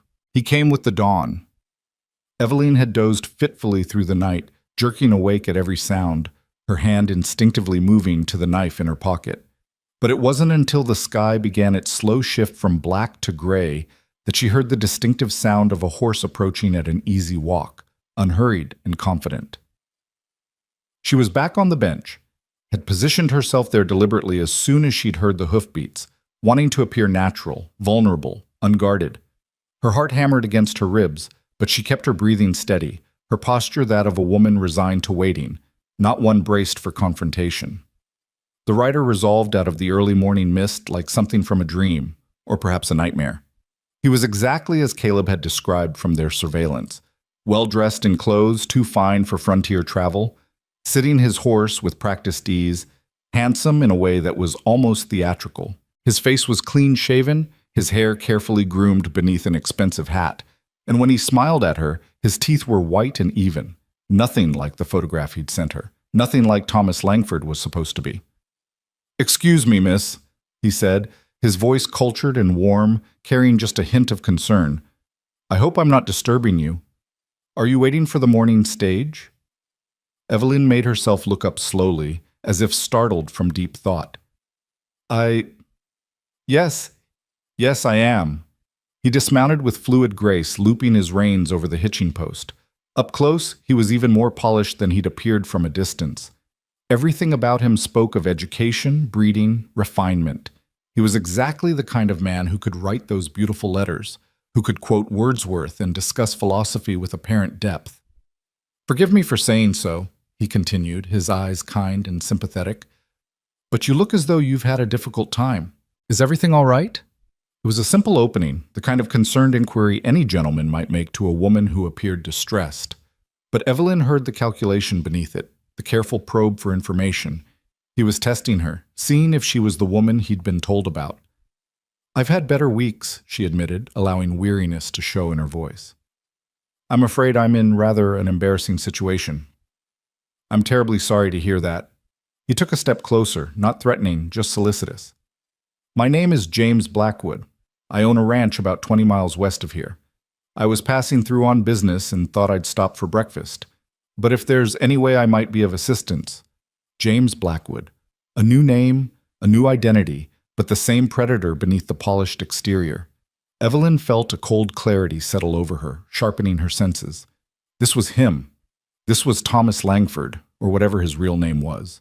The man who'd destroyed Caroline Mercer and Elizabeth Chen and Martha Hennessy and all the others. The man who'd taken her money and her trust and left her with nothing but ashes. "That's kind of you, Mr. Blackwood," she said carefully, "but I'm afraid my troubles are of the sort that can't easily be resolved. I'm simply waiting to return to Philadelphia." "Philadelphia? That's quite a journey." He settled onto the bench beside her, not too close but near enough to establish a connection. "Forgive my presumption, but you seem like an educated woman, someone from a good family. What brings you all the way out here, and in such obvious distress?" The question was perfectly pitched, sympathetic without being intrusive, inviting confidence without demanding it. Evelyn could see how women fell for this approach. He made you want to tell him things, to unburden yourself to this understanding stranger who seemed to genuinely care. "I came west to meet someone," Evelyn heard herself say, falling into the role she'd prepared. "A gentleman I'd been corresponding with. We were to be married." Langford's expression shifted to one of dawning understanding and appropriate dismay. "Oh no, please don't tell me he never appeared," Evelyn confirmed, letting her voice break slightly. "I waited for 3 days. I sent telegrams, made inquiries. It was as if he never existed. I finally had to accept that I'd been deceived." "My dear lady, that's absolutely reprehensible." Langford's indignation appeared genuine, his voice hardening with what seemed like righteous anger. "What kind of scoundrel would do such a thing? Did you involve the authorities?" "What could they do? I don't even know his real name, apparently. The address he gave me was false. Everything was false." Evelyn touched her handkerchief to her eyes, not actually crying, but creating the impression of barely controlled emotion. "I've been staying with a family nearby, working to earn enough money for passage home. I just want to leave this terrible place and try to forget this ever happened." She watched Langford absorb this information, saw the subtle calculation behind his sympathetic expression. He was evaluating her story, testing it against what he already knew, deciding whether she was genuinely the mark he'd set up or something more dangerous. "That's absolutely dreadful," he said finally. "You must feel so betrayed, so alone out here. Do you have family back in Philadelphia? People who'll help you get back on your feet?" The question was key. He wanted to know if she had resources, if she was worth pursuing further, or if she was truly tapped out. Evelyn had prepared for this. "Some distant cousins," she said. "We're not close, but they'll take me in until I can find proper employment. I have a little money saved still, enough to survive until I can rebuild my life. It's not what I had before, but it's something." The mention of remaining money was bait, and she saw the flicker of interest in Langford's eyes. Not greed exactly, he was too controlled for that, but calculation. A woman with some resources left, emotionally vulnerable, desperate to trust someone after being betrayed. Perfect prey. "Miss..." He paused delicately. "I'm sorry, I didn't catch your name." "Porter. Evelyn Porter." "Miss Porter." He said her name as if tasting it, committing it to memory. "I understand if you're reluctant to trust anyone after what you've been through, but please allow me to at least buy you breakfast. You shouldn't have to face the morning alone, not after such an ordeal." It was smoothly done, offering kindness without strings, positioning himself as a gentleman concerned only with her welfare. Evelyn knew this was the moment. Accept his offer. Let him draw her further into conversation. Give him time to weave his new deception. Inside the stage stop, hidden in that storage room, Caleb would be listening to every word. She'd positioned herself deliberately so their voices would carry through the open window. He would know Langford had arrived, would be ready to move the moment she gave the signal. "I suppose breakfast would be nice," Evelyn said, standing slowly. "Mr. Jacobson makes decent biscuits, at least." Langford stood as well, offering his arm with old-fashioned courtesy. Excellent. And perhaps, if you'll permit me, I can tell you a bit about this country. I know it seems harsh and unforgiving after what you've experienced, but there's beauty here too, for those who have eyes to see it. They moved toward the stage stop entrance, Eveline acutely aware of every step, every breath. Langford was still talking, his voice warm and engaging, spinning a story about his ranch and his life out west. He was good at this, the pacing, the details that seemed specific enough to be believable without being so concrete they could be verified. She understood now how he'd fooled so many women. The letters had been impressive, but in person, with the force of his personality and practiced charm, he was nearly irresistible. Nearly. Jacobson looked up as they entered, his expression curious but not alarmed. To him, this was simply a gentleman being kind to a lady in distress. Nothing unusual about that. "Morning, Jacobson," Langford said easily. "Could we get breakfast for two? And coffee? Plenty of coffee." "Sure thing, Mr. Blackwood," Jacobson nodded to Eveline. "Miss Porter, glad to see you're not sitting out in the cold this morning." They settled at one of the rough tables, and Langford continued his performance. He asked questions that seemed genuinely interested in her as a person. What she'd done in Philadelphia, what her interests were, how she'd occupied her time. He never pressed too hard, never made her uncomfortable, but slowly, skillfully, he was building a connection. And all the while, Eveline was watching him, studying him, seeing past the performance to the predator beneath. She noticed how his eyes occasionally flicked to her reticule, assessing, how he carefully positioned himself between her and the door, not obviously, but enough to control her movements, how every gesture, every word, was calibrated to elicit a specific response. "You mentioned you were traveling on business," Eveline said, when Jacobson brought their breakfast. "What sort of business, if you don't mind my asking?" "Cattle, mostly," Langford replied smoothly. "I'm meeting with buyers in Cheyenne tomorrow, negotiating contracts for the spring. It's tedious work but necessary. A ranch doesn't run itself, unfortunately." "You run it alone?" "I have good men working for me, but yes, ultimately the responsibility falls to me. It's lonely sometimes, I'll admit. The frontier isn't kind to those who crave intellectual companionship. Most of the men out here are more comfortable with a whiskey bottle than a conversation about literature or philosophy." He was setting up the next phase, Eveline realized. The lonely rancher, successful but isolated, longing for someone who could understand him. It was probably the same approach he'd used with Caroline Mercer, with all the others. The story varied in details, but the emotional manipulation remained constant. "That must be difficult," she said neutrally. "It is. Though I try to make regular trips back east, maintain connections with civilization." He smiled self-deprecatingly. "I know that sounds pretentious, calling the East civilization as if we're all barbarians out here, but you understand what I mean, I think. The theaters, the libraries, the conversation with educated people, I miss that sometimes." Eveline took a sip of her coffee, using the moment to steady herself. She needed to move this forward, needed to give Caleb an opportunity to act, but she also needed to make sure they had enough evidence of Langford's intentions to make charges stick. "Mr. Blackwood," she said carefully, "why are you being so kind to me? We're strangers. You have no obligation to a woman you just met." Langford met her eyes, and for just a moment she saw something genuine flash there. Not kindness exactly, but a kind of respect. He recognized she was being cautious, testing him, and he approved. It made her seem smarter, more of a challenge, which probably made her more interesting prey. "Honestly," he said, "because I've seen what happens to people out here when they face difficulties alone. The frontier can be brutal, Miss Porter. It breaks people who don't have support, who don't have someone to lean on when times are hard. I wouldn't be able to live with myself if I simply rode away and left you to struggle alone, not when I have the means to help." "Help how?" The question was direct, perhaps too direct, but Eveline needed to know his angle.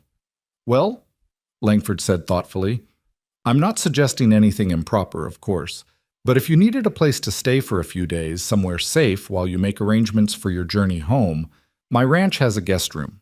My housekeeper is a very respectable woman who could serve as a chaperone. It would give you time to rest, recover your strength, perhaps earn a bit of extra money helping with books or correspondence if you're inclined. No obligation, no expectations beyond honest work for honest pay. There it was, the offer that seemed generous and practical, but would place her isolated and vulnerable on his property, miles from anyone who might help.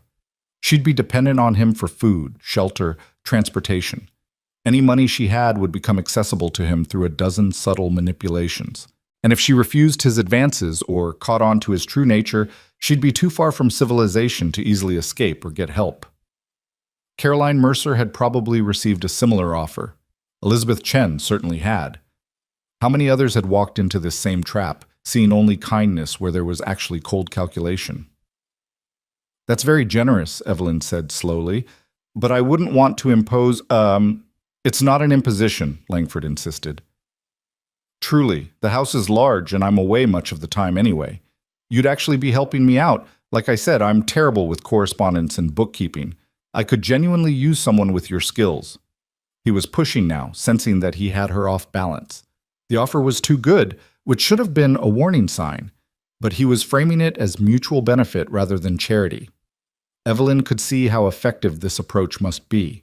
Women who were proud, who didn't want to accept handouts, could tell themselves they were earning their keep. She glanced toward the back of the room, where she knew Caleb was hidden. They had enough now, didn't they? Langford had established his new identity, made his play for her trust, offered the trap that would isolate her. But some instinct made her hesitate, made her want to push just a little further. "Mr. Blackwood," she said quietly, "have we met before?" Langford's expression didn't change, but Evelyn sensed the sudden spike of tension in him. "I don't believe so. I'm certain I would remember. It's just, you remind me of someone. The way you speak, certain phrases you use. It's probably nothing, just my mind playing tricks after everything that's happened." She was testing him, seeing how he'd react to the suggestion that she might recognize him. A truly innocent man would be puzzled, but unbothered.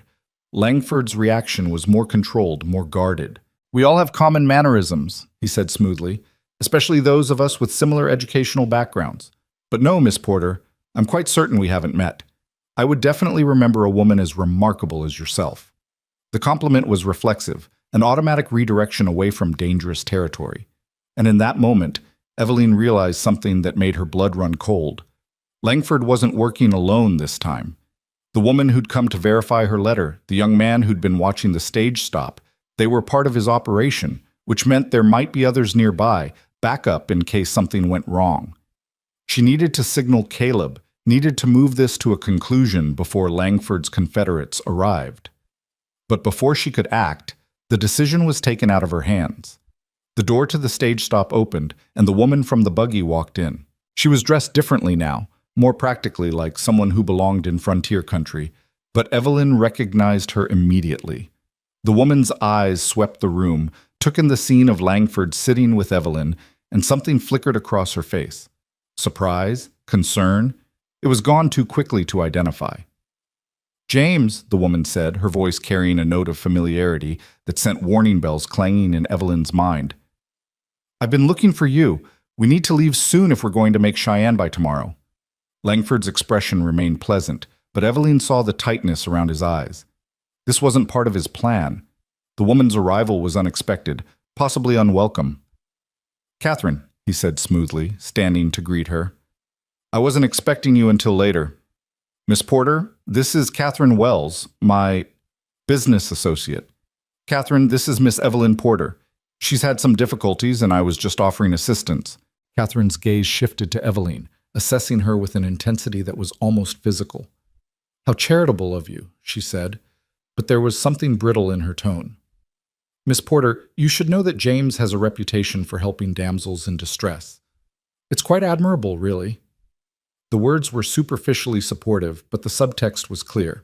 This woman was warning her off, marking territory. Evelyn's mind raced. Was Catherine a confederate in Langford's schemes, or was she another victim, one who'd fallen for his lies and now worked with him either willingly or through some form of coercion? "I appreciate Mr. Blackwood's kindness," Evelyn said carefully. "Though I haven't accepted his offer of employment yet, I was just explaining that I need to think about it." "Very wise," Catherine said, her smile not reaching her eyes. "It's always good to be cautious with strangers, isn't it? even ones who seemed trustworthy. The tension in the room had shifted, become something more complex than just Langford's predation. There were currents here Evelyn didn't fully understand, relationships and dynamics that weren't immediately obvious.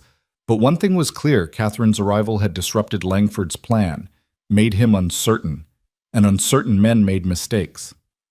"James," Catherine continued, "we really should go. The cattle buyers won't wait forever, and you know how particular Henderson is about punctuality." "Yes, of course," Langford said, but Evelyn could see him calculating, trying to salvage the situation. "Miss Porter, I apologize for leaving so abruptly. If you'd like to consider my offer, I'll be back through this way in 3 days. Perhaps we could continue our conversation then?" He was trying to maintain the connection, keep the possibility open. 3 days would give him time to deal with whatever Catherine represented, to come back with a new approach. Evelyn knew this was the moment. Let him leave, and they might lose him, might never get another chance this good. But if she moved too soon without Caleb's support, she could find herself facing 2 people instead of 1, and the odds would shift dramatically against her. She made her decision. "Actually, Mr. Blackwood," she said, standing and reaching into her reticule, "I don't think we need to wait 3 days. I think we should settle this matter right now." She pulled out the small knife Caleb had given her, not brandishing it as a weapon, but holding it where it could be seen. At the same moment, she touched her left ear with her other hand, the signal they'd agreed upon. Langford's expression shifted instantly, the mask of charm dropping away to reveal cold assessment. "Miss Porter, I'm not sure what you think you're—" The storage room door slammed open, and Caleb emerged with his pistol drawn. "United States Pinkerton Agency," he said, his voice hard and official, and "Thomas Langford, you're under arrest for fraud, theft, and conspiracy to commit fraud." Everything happened very fast after that. Langford's hand moved toward his coat, and Caleb's gun came up to center on his chest. "Don't," Caleb said quietly. "Whatever you're reaching for, it's not worth dying for." Catherine made a sound, not quite a scream, more like a gasp of realization. She stumbled backward, her face going white. "Oh God," she whispered. "Oh God, you're her, aren't you? You're one of them. One of his marks." The confirmation hit Evelyn like a physical blow. Catherine knew. She knew what Langford was, what he did, and she'd been part of it. Jacobson had frozen behind his counter, staring at the scene with wide eyes. "What in the hell is going on here?" "Stay back, Jacobson," Caleb ordered, not taking his eyes off Langford. "This doesn't concern you." "Langford, hands where I can see them. Slowly." Langford complied, but his expression held no fear. Instead, he was watching Caleb with something like recognition. "You're Mercer," he said, "Caroline's brother. I wondered when you'd finally catch up to me." The casual mention of his sister's name made Caleb's hand tighten on his pistol. "You have the right to remain silent," he said, his voice barely controlled. "I'd suggest you use it." "I'm curious," Langford continued as if Caleb hadn't spoken. "How did you find me?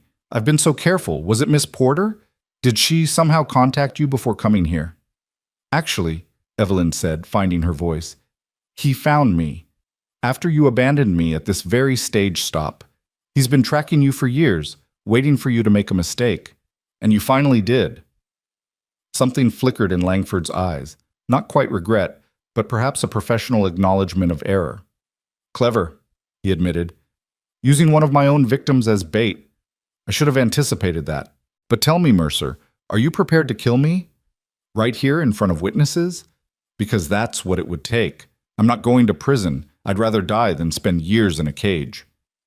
"That can be arranged," Caleb said flatly. "Caleb, no." Evelyn hadn't meant to cry out, but the words came automatically. This wasn't justice. This was execution. No matter what Langford had done, killing him in cold blood would destroy Caleb as surely as it would end Langford's life.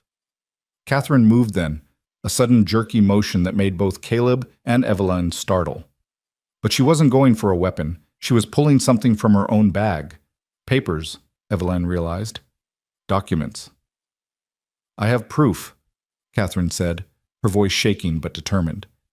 "Letters, bank records, testimonies from women he's victimized. I've been collecting evidence for months, waiting for the right moment. You don't have to kill him, Agent Mercer. We can destroy him legally, put him away where he can never hurt anyone else.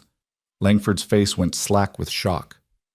Catherine, what are you— Shut up, she snapped, all the previous tension in her voice now making sense. Shut up, James, or Thomas, or whatever your real name is. I loved you, I actually loved you, and you used that to make me complicit in your schemes. You convinced me the women deserved it, that they were greedy and foolish, and we were just teaching them lessons. But then I started actually talking to some of them, started seeing what you'd done to their lives, and I realized you'd done the same thing to me. You just did it slower, more completely, so I didn't recognize the cage you'd built until I was already locked inside. Her hands were shaking as she held out the papers to Caleb. Take these. It's everything you need to convict him. Names, dates, amounts stolen, copies of his letters using different identities. I've been documenting everything, waiting for someone like you to come along so I could finally get out. Caleb moved cautiously, keeping his gun trained on Langford while reaching for the papers. Evelyn stepped forward to take them from Catherine, giving Caleb's gun hand a clear line of fire. The documents were extensive, months or even years of meticulous record-keeping. Why? Evelyn asked Catherine softly. Why did you keep helping him if you knew what he was doing? Catherine's laugh was bitter. Because I had nowhere else to go. Because he convinced me I was just as guilty as he was, that if he went down, I'd go down with him. Because leaving meant admitting I'd been a fool, that I'd wasted years of my life on a man who saw me as just another tool. Her eyes met Evelyn's. But watching him work on you, seeing him prepare to do to you what he'd done to so many others, I couldn't anymore. I just couldn't. Langford had been silent through this exchange, but now he spoke, his voice lacking all its previous warmth and charm. You stupid bitch! You've destroyed everything. No, Catherine said with surprising strength. You destroyed everything. I'm just making sure everyone knows it. Caleb had pulled out a set of handcuffs from his coat. Langford, turn around, hands behind your back. For a moment, Evelyn thought Langford might refuse, might force the confrontation to its logical, violent conclusion. But something in Caleb's eyes must have convinced him that the Pinkerton agent was perfectly willing to pull that trigger, because he complied, turning slowly and placing his hands behind his back. The click of the handcuffs closing felt like the end of something, not just the case, but something larger. Years of hunting, years of grief and anger and determination, coming to fruition in a dusty stage stop in the middle of Wyoming territory. Thomas Langford, Caleb said formally, you are under arrest for multiple counts of fraud, theft by deception, and conspiracy to commit fraud. Additional charges may be filed pending investigation of your activities. You will be transported to Cheyenne to await trial.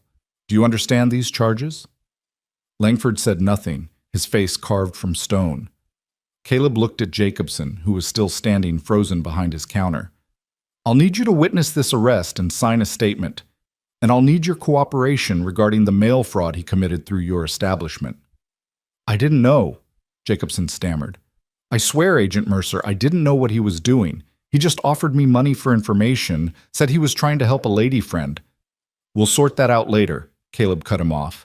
Right now, I need you to prepare a room where I can secure the prisoner until I can arrange transport. As Jacobson hurried to comply, Evelyn turned to Catherine. What will happen to you? I don't know, the woman admitted. I suppose that depends on whether Agent Mercer believes I was a victim or an accomplice. Probably both, if I'm honest. Caleb glanced at her, his expression unreadable. You'll need to make a full statement, testify at trial. If what you're saying is true, if you have real evidence against him, the prosecutor might offer you immunity in exchange for cooperation. I'll do whatever it takes, Catherine said. I just want this to be over. Evelyn understood that feeling completely. The need for closure, for the story to finally reach its ending so that something new could begin. She'd been living in the aftermath of Langford's betrayal for weeks now, her life suspended in a kind of limbo. Now, watching him in handcuffs, seeing the monster stripped of his charm and reduced to just another criminal, she felt something inside her begin to shift. It wasn't quite healing. That would take time, maybe years. But it was the possibility of healing, the first tentative step toward reclaiming herself from the wreckage he'd made of her life. Caleb secured Langford in a back room, with Jacobson standing nervous guard. Then he returned to where Evelyn and Catherine waited. The papers Catherine had provided spread on the table between them. "This is good work," he said to Catherine, leafing through the documents. "Thorough, organized, exactly what we need. How long have you been compiling this?" 8 months, Catherine said. "Since I realized what I'd gotten myself into and started looking for a way out. I knew I couldn't just leave. He'd find me, convince me to come back, or worse. I needed leverage, insurance. So I started documenting everything." "Did he know you were doing this?" "No. He thought I was just helping him keep records, stay organized. He never suspected I was building a case against him." Caleb nodded slowly, then looked at Evelyn. "You all right?" The question was simple, but weighted with concern that went beyond professional duty. Evelyn realized he was asking not just about her physical safety, but about everything else. Her emotional state, her ability to process what had just happened, her readiness for what would come next. "I'm fine," she said, and was surprised to find it was mostly true. "Or I will be." "Caleb, we did it. We actually caught him." "You did it?" Caleb corrected. "Your plan, your bravery. I just provided backup." "We both did it," Evelyn insisted. "And Catherine. Without her evidence, he might have found a way to slip free on technicalities." Catherine looked between them, understanding dawning. "You two weren't together before this? This really was a trap?" "We met the day after Langford abandoned Evelyn at this stage stop," Caleb explained. "I've been tracking him for years, trying to prevent what he did to my sister from happening to anyone else. When I found Evelyn, we decided to work together." "Your sister?" Catherine's face crumbled. "Oh God, was she—" "Caroline Mercer," Caleb said quietly. "He called himself Jonathan Fairfax when he conned her. She died in Sacramento 2 years ago, alone and penniless because he'd taken everything she had." Catherine sat down heavily, her face in her hands. "I'm so sorry," she whispered. "I'm so sorry. I didn't know about her specifically, but I knew there were others, women whose lives he'd destroyed. And I kept helping him anyway, telling myself it wasn't my fault, that I was just as much a victim as they were." "You were a victim," Evelyn said, surprising herself with the certainty in her voice. "What he did to you was different than what he did to the rest of us. But it was still manipulation, still abuse. He isolated you, made you dependent on him, convinced you that you were complicit so you'd be too afraid to leave. That's not partnership, Catherine. That's captivity." The other woman looked up, tears streaming down her face. "How can you say that? How can you be kind to me after what I helped him do?" "Because I've had time to think about how he operates," Evelyn said. "How he finds the vulnerable places in people and exploits them. You're not evil, Catherine. You're just another one of his victims. The difference is you found the strength to fight back, to help us stop him. That takes courage." They spent the next several hours giving statements, sorting through Catherine's documents, and making arrangements for Langford's transport to Cheyenne. A deputy from the nearest town arrived by late afternoon, summoned by one of Jacobson's staff, and took custody of the prisoner. Caleb would ride with them to ensure Langford actually made it to jail. He clearly didn't trust anyone else with this responsibility. Before they left, Caleb pulled Evelyn aside. "You should come with us.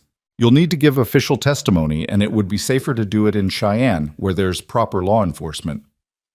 "I will," Evelyn promised. "But not today. I need a moment to breathe, Caleb, to process everything that just happened. I'll come to Cheyenne tomorrow, I swear, but right now I need to not be in motion for just a little while." He studied her face, then nodded slowly. "All right. But Evie? Thank you for everything. For your courage, your intelligence, your willingness to risk yourself for something that mattered. Caroline would have liked you." The words broke something open inside Evelyn, and she found herself crying, not from grief or fear, but from relief and exhaustion, and the overwhelming sense that something monumental had been accomplished. Caleb pulled her into an embrace, and she let herself lean into his strength for just a moment before pulling back and wiping her eyes. "Go," she said. "Make sure he doesn't escape. Make sure justice actually happens this time." "Count on it," Caleb said grimly. She watched them ride out, Caleb, the deputy, and Langford shackled on a horse between them. Catherine went with them too, under a kind of informal protective custody until her exact legal status could be determined. And then Evelyn was alone at the stage stop again, just as she'd been weeks ago. But everything was different now. She wasn't the naive woman who'd arrived here expecting to meet her future husband. She wasn't even the broken woman Caleb had found crying on a bench, her dreams in ruins around her. She was someone new, forged in the crucible of betrayal and hardship, and the decision to fight back rather than simply accept victimhood. The stage would come in the morning, just as it always did. But Evelyn found she had no interest in taking it back to Philadelphia. That life was gone, as surely as if it had never existed. The woman who'd lived there, who'd managed her careful existence with such prudent attention to safety and security, had died the moment she'd made the decision to come west. What would rise from those ashes, Evelyn didn't yet know, but she was curious to find out. She spent the night in her small room at the stage stop, and for the first time in longer than she could remember, she slept deeply and dreamlessly. When she woke, the sun was already high, and she realized she'd missed the stage's departure. But she felt no panic, no regret.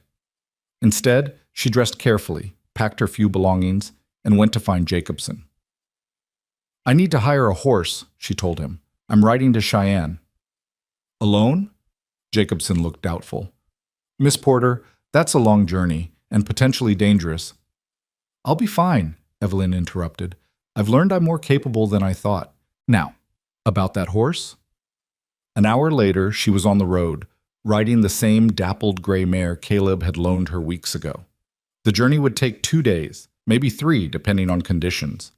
She had enough money for food and lodging, and Caleb had taught her the basics of frontier travel during their time surveilling the stage stop. She would make it to Cheyenne. She would give her testimony. She would see Thomas Langford face justice for his crimes. And then, maybe, she would figure out who Evelyn Porter was meant to become in this new life she was building from the ruins of the old. The Wyoming sky stretched endlessly above her, vast and blue and full of possibility. And for the first time since this whole nightmare began, Evelyn Porter smiled. The ride to Cheyenne took 3 days instead of 2, but Evelyn didn't mind. She traveled at her own pace, stopping when she wanted, camping under stars that seemed close enough to touch. The solitude should have frightened her. A woman alone on the frontier was vulnerable in ways she'd been raised to fear, but instead she found it liberating. Every mile she traveled was a mile she'd chosen. Every decision was hers alone to make. After months of being manipulated, of having her choices shaped by Langford's carefully crafted lies, the simple act of autonomy felt revolutionary. She reached Cheyenne on a crisp autumn afternoon, the town sprawling before her with its mix of rough frontier architecture and newer buildings that aspired to Eastern sophistication. The streets were busy with cattle traders, miners, railroad workers, and the occasional elegant lady stepping carefully around the mud and manure. It was chaotic and alive and nothing like the orderly streets of Philadelphia, and Evelyn found herself captivated by it. Caleb had told her to meet him at the Pinkerton office on Ferguson Street, so she asked directions from a helpful shopkeeper and navigated her way through the crowded thoroughfares. The office was modest, a second-floor suite above a dry goods store, but the sign on the door carried weight. Pinkerton National Detective Agency. We never sleep. She climbed the stairs and knocked, suddenly nervous in a way she hadn't been while facing down Langford. This was official now, real in ways that their surveillance and trap had somehow not felt. She was about to give sworn testimony that would help put a man in prison, possibly for the rest of his life. The responsibility of that settled heavy on her shoulders. Caleb opened the door himself, and his face split into a genuine smile when he saw her. "Evie, I was starting to worry you'd changed your mind about coming." "I told you I would," she said, returning his smile. "I just needed an extra day on the road." He ushered her into a room that was equal parts office and war room. Maps covered one wall, pinned with markers and notes. Filing cabinets lined another. A large desk dominated the center space, covered in papers and documents that Evelyn recognized as Catherine's evidence. 2 other men were present, one a distinguished older gentleman in a suit, the other younger and clearly another field agent like Caleb. "Miss Porter," the older man said, standing to greet her. "I'm William Sterling, Regional Director for Pinkerton.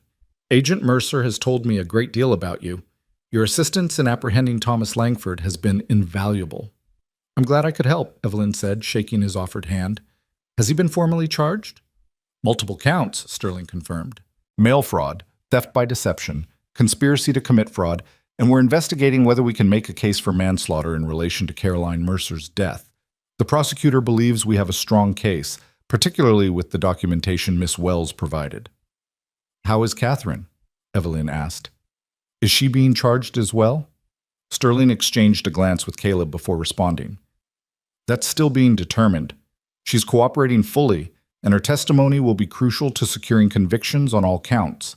The prosecutor is inclined to offer her immunity in exchange for that cooperation, but there are some who feel she should face consequences for her role in Langford's schemes. She was a victim, Evelyn said firmly. Maybe not in the same way the rest of us were, but he manipulated her just as thoroughly. She found the courage to fight back and help us stop him. That should count for something. Your opinion will carry weight, Sterling said. As one of his victims, your perspective on Miss Wells' culpability matters, but that's a conversation for later. Right now, I need you to give a complete statement about your interactions with Langford, starting from the first letter you received. The process took hours. Evelyn walked them through every detail she could remember, the timing of letters, the specific phrases Langford had used, the photograph that wasn't him, the request for money, the instructions to meet him at Jacobson's stage stop. Sterling took meticulous notes while the younger agent recorded everything in shorthand. Caleb sat quietly to the side, occasionally asking clarifying questions, but mostly just listening. When she finally finished, her throat was raw and her head ached. Sterling reviewed his notes, asked a few follow-up questions, then nodded with satisfaction. This is excellent, Miss Porter. Combined with Miss Wells' documentation and the testimony of other victims we've located, I'm confident we can secure a conviction. Langford will spend the rest of his life in prison. What about the other women? Evelyn asked. The ones he victimized before me? Have they been notified? We're in the process of contacting everyone we can identify, Sterling said. Some, like Martha Hennessy in Denver, we've already spoken to. Others are proving more difficult to locate. Langford was careful to target women who were isolated, who might not have strong social networks to fall back on. But we're doing our best to reach them all. Let them know justice is finally being served. The thought of those other women, her sisters in victimhood scattered across the territories, made Evelyn's chest tight. I'd like to help with that if I can. Reaching out to them, I mean. It might be easier coming from someone who's been through the same thing. Sterling looked surprised, then thoughtful. That's a generous offer, Miss Porter. Let me discuss it with the prosecutor and see if there's a role for you in the notification process. But first, you should rest. You've had a long journey, and you've done more than your share already. Caleb stood. I'll make sure Miss Porter gets settled. There's a decent boarding house 2 blocks from here. Respectable place, run by a widow named Mrs. Henderson. She keeps clean rooms and sets a good table. Sterling nodded approval. Get some rest, Miss Porter. We'll talk more tomorrow about next steps. Outside, the afternoon had faded into evening, the streets emptying as people headed home for dinner. Caleb walked beside Evelyn, leading her horse, comfortable in the silence between them. It was only when they reached the boarding house that he spoke. You did well in there. I know giving that statement couldn't have been easy, reliving everything. It wasn't, Evelyn admitted. But it also felt important. Like I was taking back the narrative, making my voice part of the official record. Does that make sense? Complete sense. Caleb helped her dismount, then handed the reins to a stable boy with instructions for the horse's care. Evie, I need to tell you something. The trial is going to take months to prepare. Langford has hired expensive lawyers. Apparently he has money hidden away that we haven't located yet. His defense team will try every trick they can think of to get the charges dismissed or reduced. It's going to be a long, ugly process. I understand, Evelyn said. I'm prepared for that. Are you prepared for them to attack your character? Because they will. They'll paint you as a gold digger, a woman who came west looking for easy money and is now embarrassed that her scheme failed. They'll suggest you're lying for attention or for revenge, or because you're working with Pinkerton for some kind of financial gain. The warning made Evelyn's stomach clench, but she forced herself to meet Caleb's eyes. Will they do the same thing to the other women? Probably. It's standard defense strategy in cases like this. Discredit the victims, make the jury doubt their testimony. Then I'm definitely prepared, Evelyn said firmly. Because if standing up there and letting Langford's lawyers attack me means that he goes to prison and can never do this to anyone else, then I can handle whatever they throw at me. I'm not the fragile woman I was when I first arrived at that stage stop, Caleb. I'm stronger now. Something shifted in his expression, pride maybe, or respect, or something deeper that he wasn't quite ready to name. Yes, he said quietly. You are. Mrs. Henderson's boarding house was everything Caleb had promised, clean, respectable, and welcoming in a no-nonsense frontier way. The widow herself was a handsome woman in her 50s, who took one look at Evelyn's travel-worn state and immediately ordered hot water for a bath and a tray of food sent up to her room. You look like you've been through hell and back, dear, she said, with the kind of frank compassion Evelyn was learning to appreciate about Western women. Get yourself cleaned up and fed, and then sleep as long as you need. Everything else can wait until tomorrow. Evelyn followed that advice gratefully, soaking away the dust and strain of travel, eating her first proper meal in days, and then falling into the soft bed with a sigh of relief. She expected to lie awake worrying about the trial, about what came next, about all the uncertainties still facing her. Instead, she slept like the dead and woke to bright sunlight streaming through her window. The days that followed fell into a routine that was almost comfortable. Evelyn met regularly with Sterling and the prosecutor, refining her testimony and reviewing evidence. She was introduced to 3 other women Langford had victimized: Martha Hennessy from Denver, a woman named Sarah Chen, who was Elizabeth's cousin and wanted justice for her lost relative, and Jane Morrison from Kansas City, who'd lost her teaching position after Langford's con had left her destitute. The 4 of them formed an unlikely alliance bound by shared trauma, but also by a fierce determination to see Langford pay for his crimes. They met for coffee, shared their stories, cried together and raged together, and slowly helped each other begin to heal. It was the first time since her parents' deaths that Evelyn felt like she had real friends, people who understood her not because they'd known her before the disaster, but because they'd walked through similar fires. Catherine Wells was released on her own recognizance after the prosecutor officially granted her immunity in exchange for testimony. She was staying at the same boarding house as Evelyn, and the 2 women developed a cautious friendship that surprised them both. Catherine was broken in ways that would take years to repair, carrying guilt for her complicity in Langford's schemes that no amount of legal immunity could absolve. But she was also trying to rebuild, to figure out who she was separate from the man who'd controlled her for so long. I don't know what to do, Catherine confessed one evening as they sat in the boarding house parlor doing needlework by lamplight. I have no family to return to, no prospects, no real skills beyond helping Langford con innocent women. What kind of future is there for someone like me? The same kind of future as the rest of us, Evelyn said. Uncertain, frightening, but also full of possibility. We get to decide who we become now, Catherine. We're not defined by what he did to us, unless we choose to be. How can you be so calm about it? Catherine asked, frustration evident in her voice. Don't you wake up angry? Don't you want to scream at the unfairness of it all? Every single day, Evelyn admitted. But I've learned that anger is only useful if you channel it into action. Otherwise, it just consumes you from the inside out. So yes, I'm angry. But I'm using that anger to fuel my determination to see this through, to help other women avoid what happened to us, to build something new from the wreckage. Catherine was quiet for a moment, her needle moving in and out of the fabric. You're going to stay out here, aren't you? In the West, I mean. You're not going back to Philadelphia. No, Evelyn said, realizing as she spoke that the decision had been made somewhere along the way without her consciously choosing it. There's nothing for me back there. Everything I was, everything I had, it's gone. But here, I can be someone new, someone stronger. What will you do? I don't know yet, but I'll figure it out. The conversation was interrupted by a knock at the parlor door. Mrs. Henderson poked her head in. Miss Porter, you have a visitor. Mr. Mercer is asking to see you. Evelyn set aside her needlework and found Caleb waiting in the front hall, hat in hand, looking uncharacteristically uncertain. Sorry to disturb your evening. I wanted to talk to you about something, if you have a moment.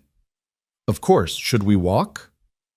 They strolled through the evening streets, the air crisp with the promise of coming winter. Cheyenne at night was a different creature than during the day, quieter, softer around the edges, with lamplight spilling golden from windows and the distant sound of a piano playing in a saloon somewhere.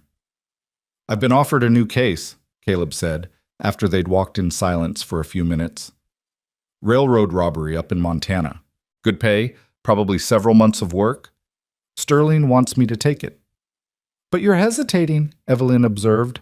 "I've been hunting Langford for so long that I'm not sure what to do with myself now that he's caught. The case gave me purpose, direction. Without it—" He trailed off, staring at something in the distance.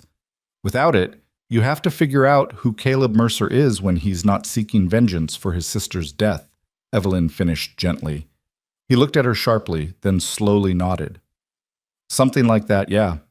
The ranch needs attention. I've been neglecting it for years, leaving Sam and Tommy to handle everything while I chased ghosts. Maybe it's time to go home, actually try to build the life Caroline would have wanted me to have." "That sounds healthy," Evelyn said. "Scary, but healthy. What about you? Have you thought about what comes next?"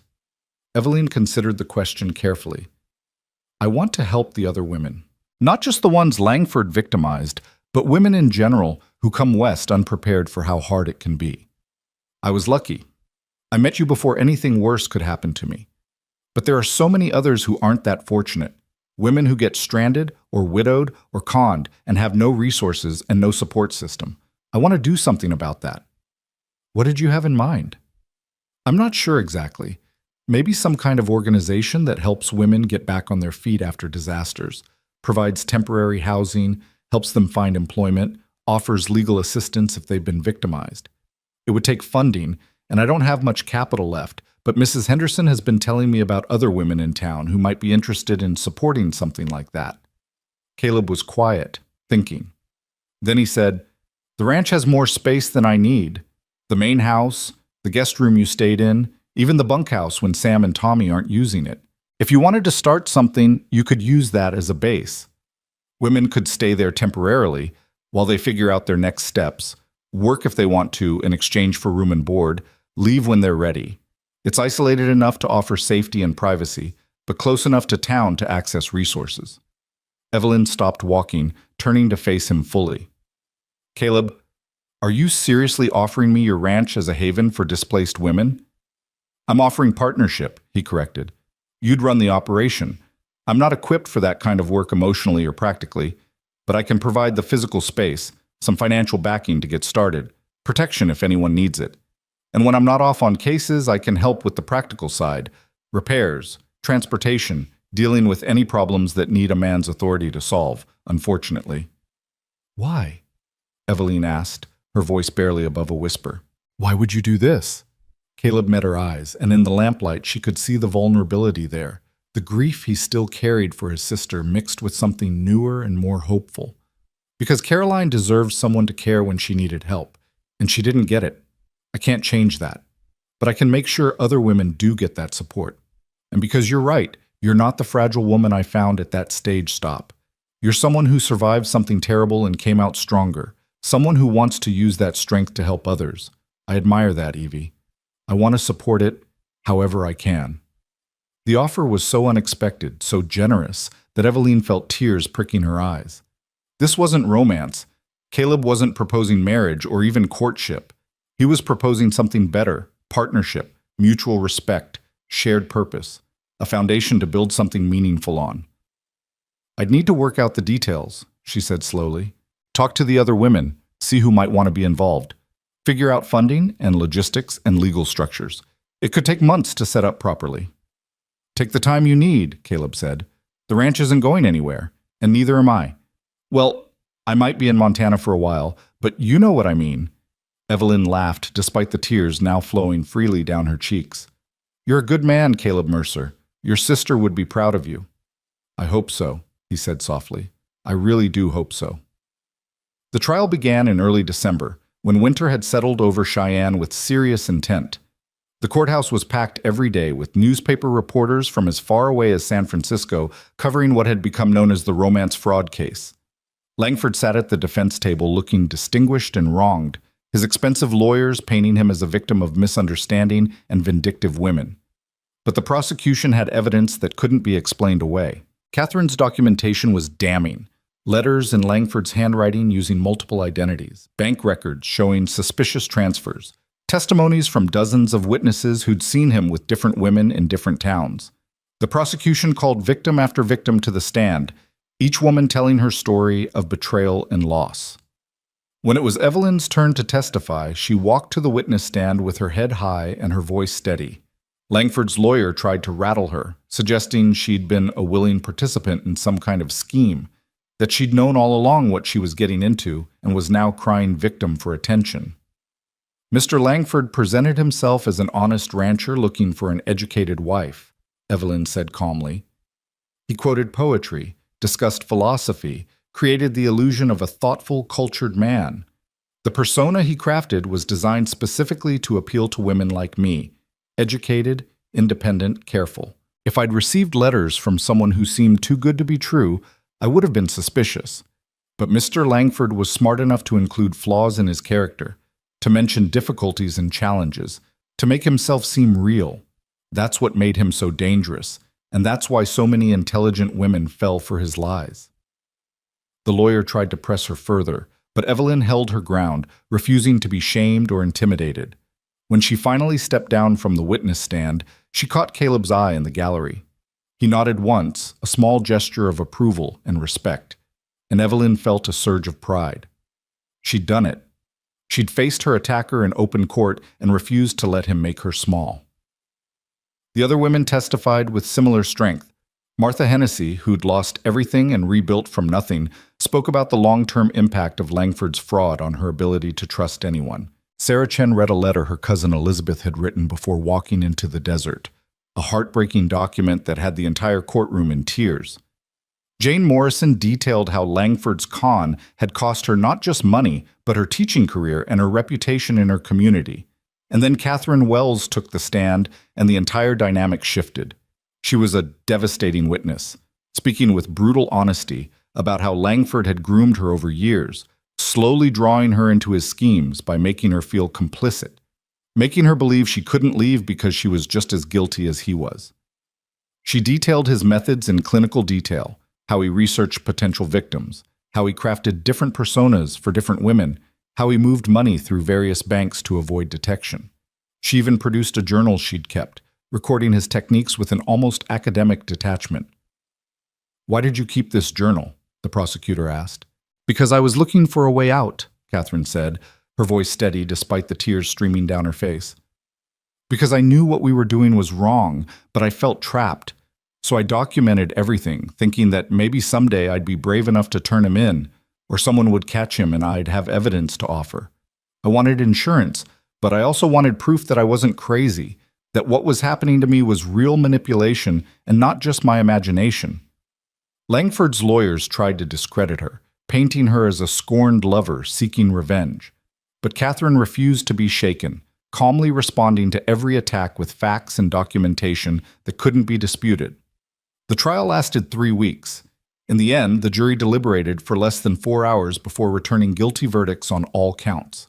Langford was sentenced to 20 years in the territorial prison, with additional charges pending in other jurisdictions. It wasn't everything. It would never bring back Caroline Mercer or Elizabeth Chen, would never fully restore what had been taken from all his victims.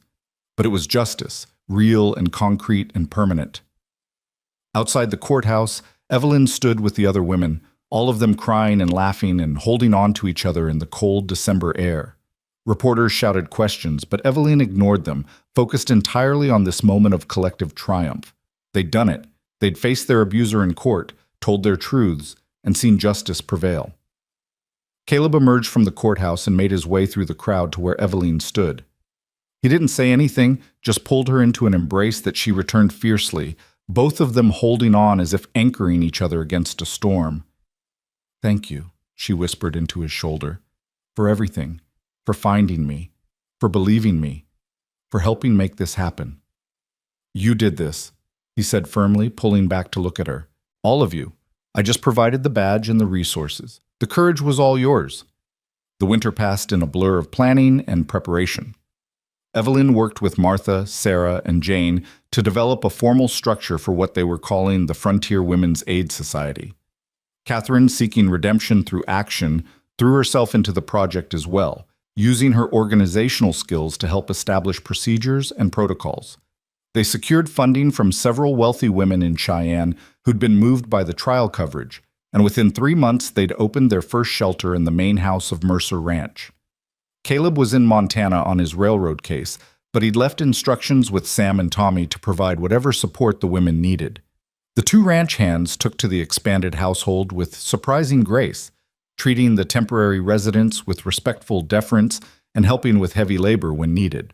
The first woman they helped was a widow from Kansas whose husband had died in a mining accident, leaving her alone with 3 children and no resources. She stayed at the ranch for 2 months while Evelyn helped her find employment as a seamstress and secured housing in town. The second was a young woman who'd been abandoned by a man claiming to be her husband after he'd already married someone else. The third was an immigrant from Germany who spoke almost no English and had been stranded when the family she'd been traveling with continued west without her. By spring, they'd helped more than a dozen women, and word was spreading across the territory. Newspapers ran favorable articles about the society, praising the women's innovative approach to a growing problem. Letters arrived from women as far away as California and Texas, asking for help or offering support. Evelyn discovered she was good at this work. The combination of practical problem-solving and emotional support came naturally to her. She learned to assess what each woman needed, whether it was temporary shelter, job training, legal assistance, or simply someone to listen to her story without judgment. She learned to navigate the complex web of territorial law and social services, to negotiate with potential employers on behalf of women who had no leverage, to build networks of support that could catch people before they fell too far. It was exhausting and sometimes heartbreaking work. Not every story had a happy ending. Some women were too damaged by their experiences to accept help. Others had problems too complex to be solved with temporary shelter and job assistance. But enough of them found their footing, rebuilt their lives, moved forward into futures that had seemed impossible when they'd first arrived at the ranch. Those successes made everything else worthwhile. Caleb returned from Montana in late April, his case successfully concluded, and another criminal behind bars. Evelyn was in the barn office. She'd taken it over completely now, transforming it into the administrative center for the society, when he arrived. She looked up from the correspondence she was reviewing to find him standing in the doorway, weathered from months on the trail but smiling. "The place looks different," he observed. "Busier." "We've had 19 women stay here since December," Evelyn reported, unable to keep the pride from her voice.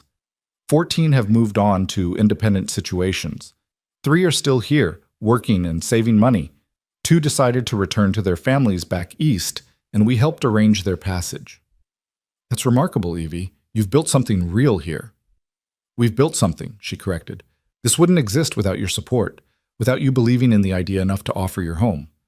Caleb stepped into the office, looking around at the organized filing system, the charts tracking residents and resources, the correspondence from women seeking help and donors offering support. "Caroline would have loved this," he said quietly. "She always talked about creating opportunities for women, about building systems that could catch people when they fell. This is exactly the kind of work she dreamed of doing." "Then we're doing it in her honor," Evelyn said. "Every woman we help, every life we change. That's Caroline's legacy, as much as it's ours." They fell into a comfortable routine over the weeks that followed. Caleb handled the ranch work and provided security and support for the society.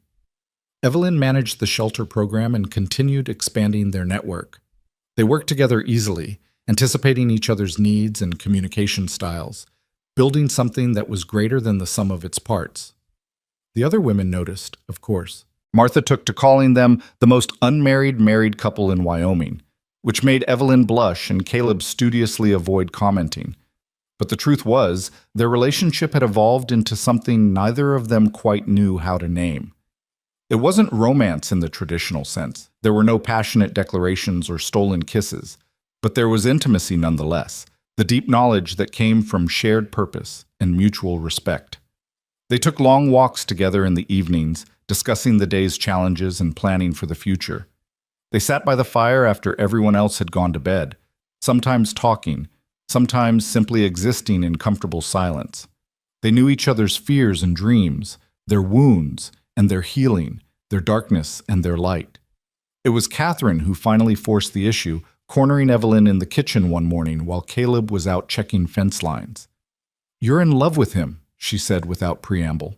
"And unless I'm completely misreading things, which I'm not, he's in love with you too. So why are you both pretending otherwise?" Evelyn's hands stilled in the bread dough she was kneading. "It's not that simple, Catherine." "Why not? You're both single adults. You clearly care about each other. You work well together. What's complicated about that?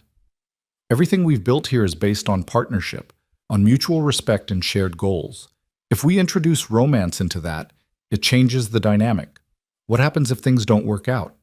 What happens to the society, to all the women depending on us, if our personal relationship falls apart?"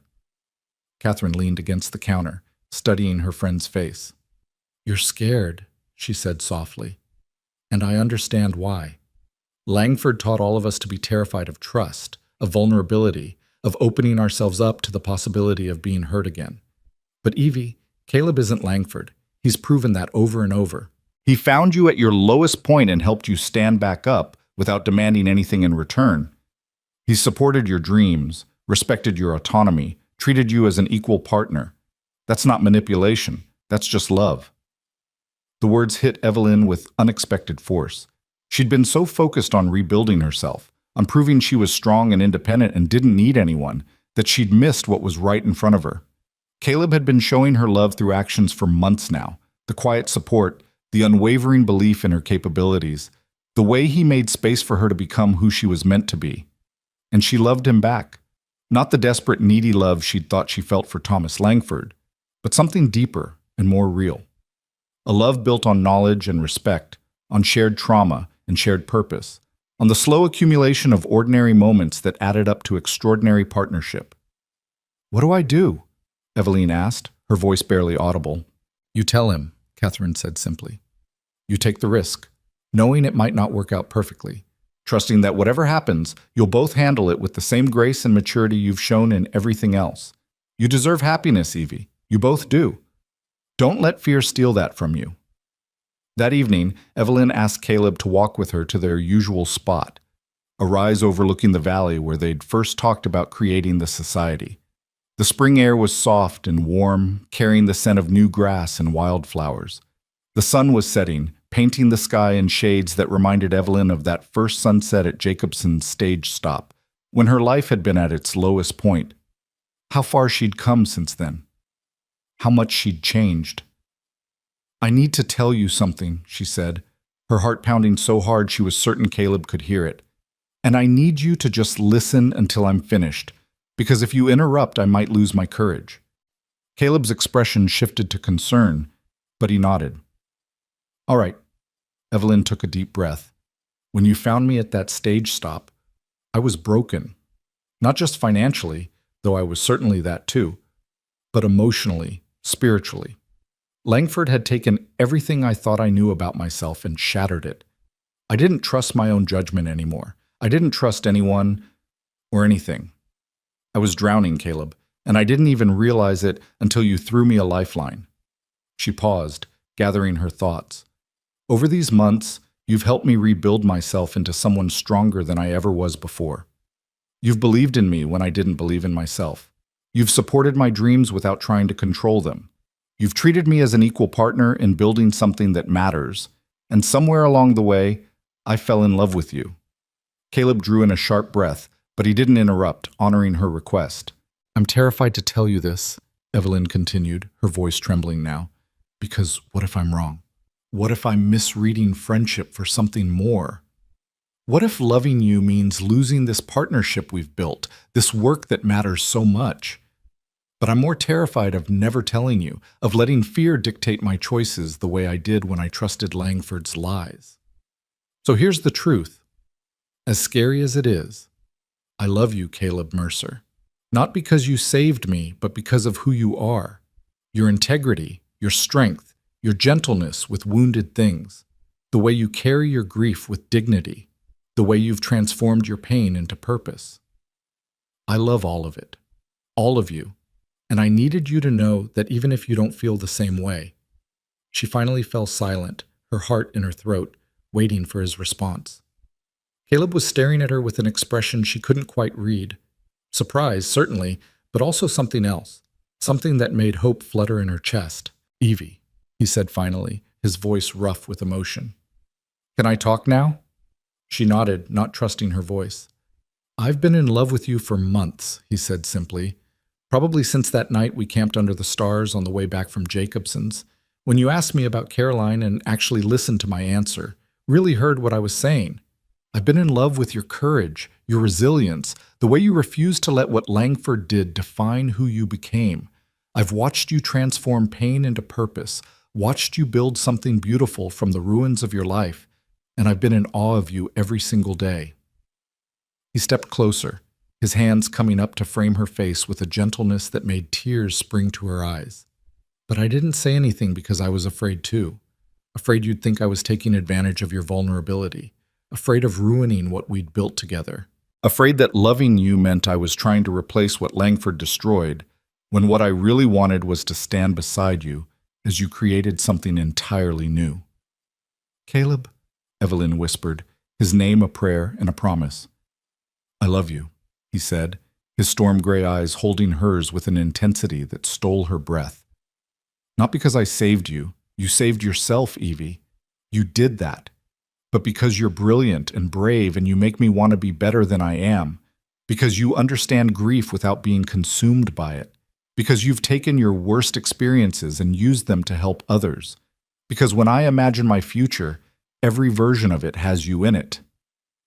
Evelyn was crying openly now, but these were tears of joy, of relief, of the overwhelming sweetness of being truly seen and loved for exactly who she was.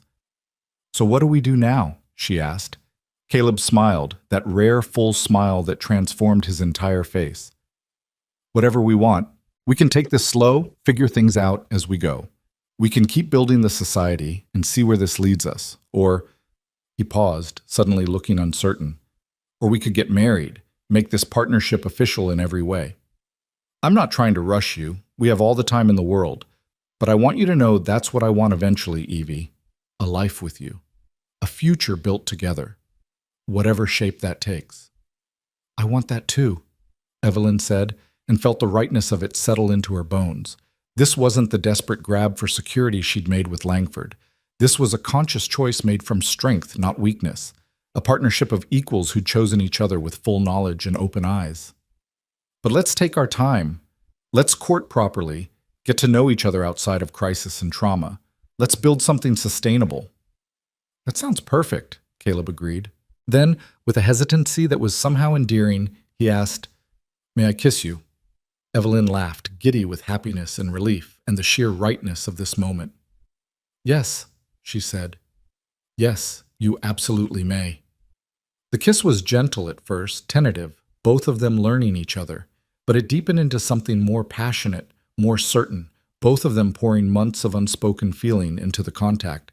When they finally broke apart, both breathless, Evelyn felt like she was glowing from the inside out.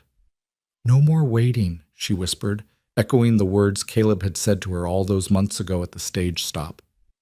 "No more waiting," he agreed, pulling her close again. "Just moving forward, together." They stood there as the sun completed its descent, wrapped in each other's arms, looking out over the valley that had become home. Somewhere below them, the ranch house glowed with lamplight, sheltering women who were rebuilding their lives just as Evelyn had rebuilt hers. The Frontier Women's Aid Society was thriving, making a real difference in the lives of vulnerable women across the territory. And here, on this hilltop, two wounded people had found healing and hope and love in the most unexpected of places. The Frontier had taken so much from both of them, but it had also given them each other, given them purpose, given them the chance to transform their pain into something that would help others avoid similar suffering. Caroline Mercer would never know what her brother had built in her honor, but her spirit lived on in every woman they helped, every life they changed. As stars began to emerge in the darkening sky, Caleb took Evelyn's hand. "Ready to head back?" She nodded, but paused for one more moment to take in the view, the vast Wyoming landscape that had seemed so harsh and unforgiving when she'd first arrived, but which she now understood could be beautiful too, for those who had eyes to see it.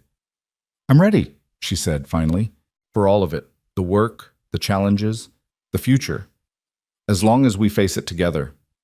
"Together," Caleb agreed, squeezing her hand. "Always."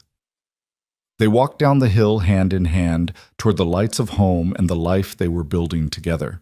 Behind them, the last light faded from the sky, but ahead the lamps burned bright and welcoming. There would be challenges still. There always were. More women to help, more battles to fight, more healing to do. But they would face it all side by side, partners in every sense of the word. Evelyn Porter had come west expecting to find a husband and a ranch. Instead, she'd found herself, stronger, wiser, more capable than she'd ever imagined possible. And along the way, she'd found something infinitely more valuable than the false promises in Thomas Langford's letters.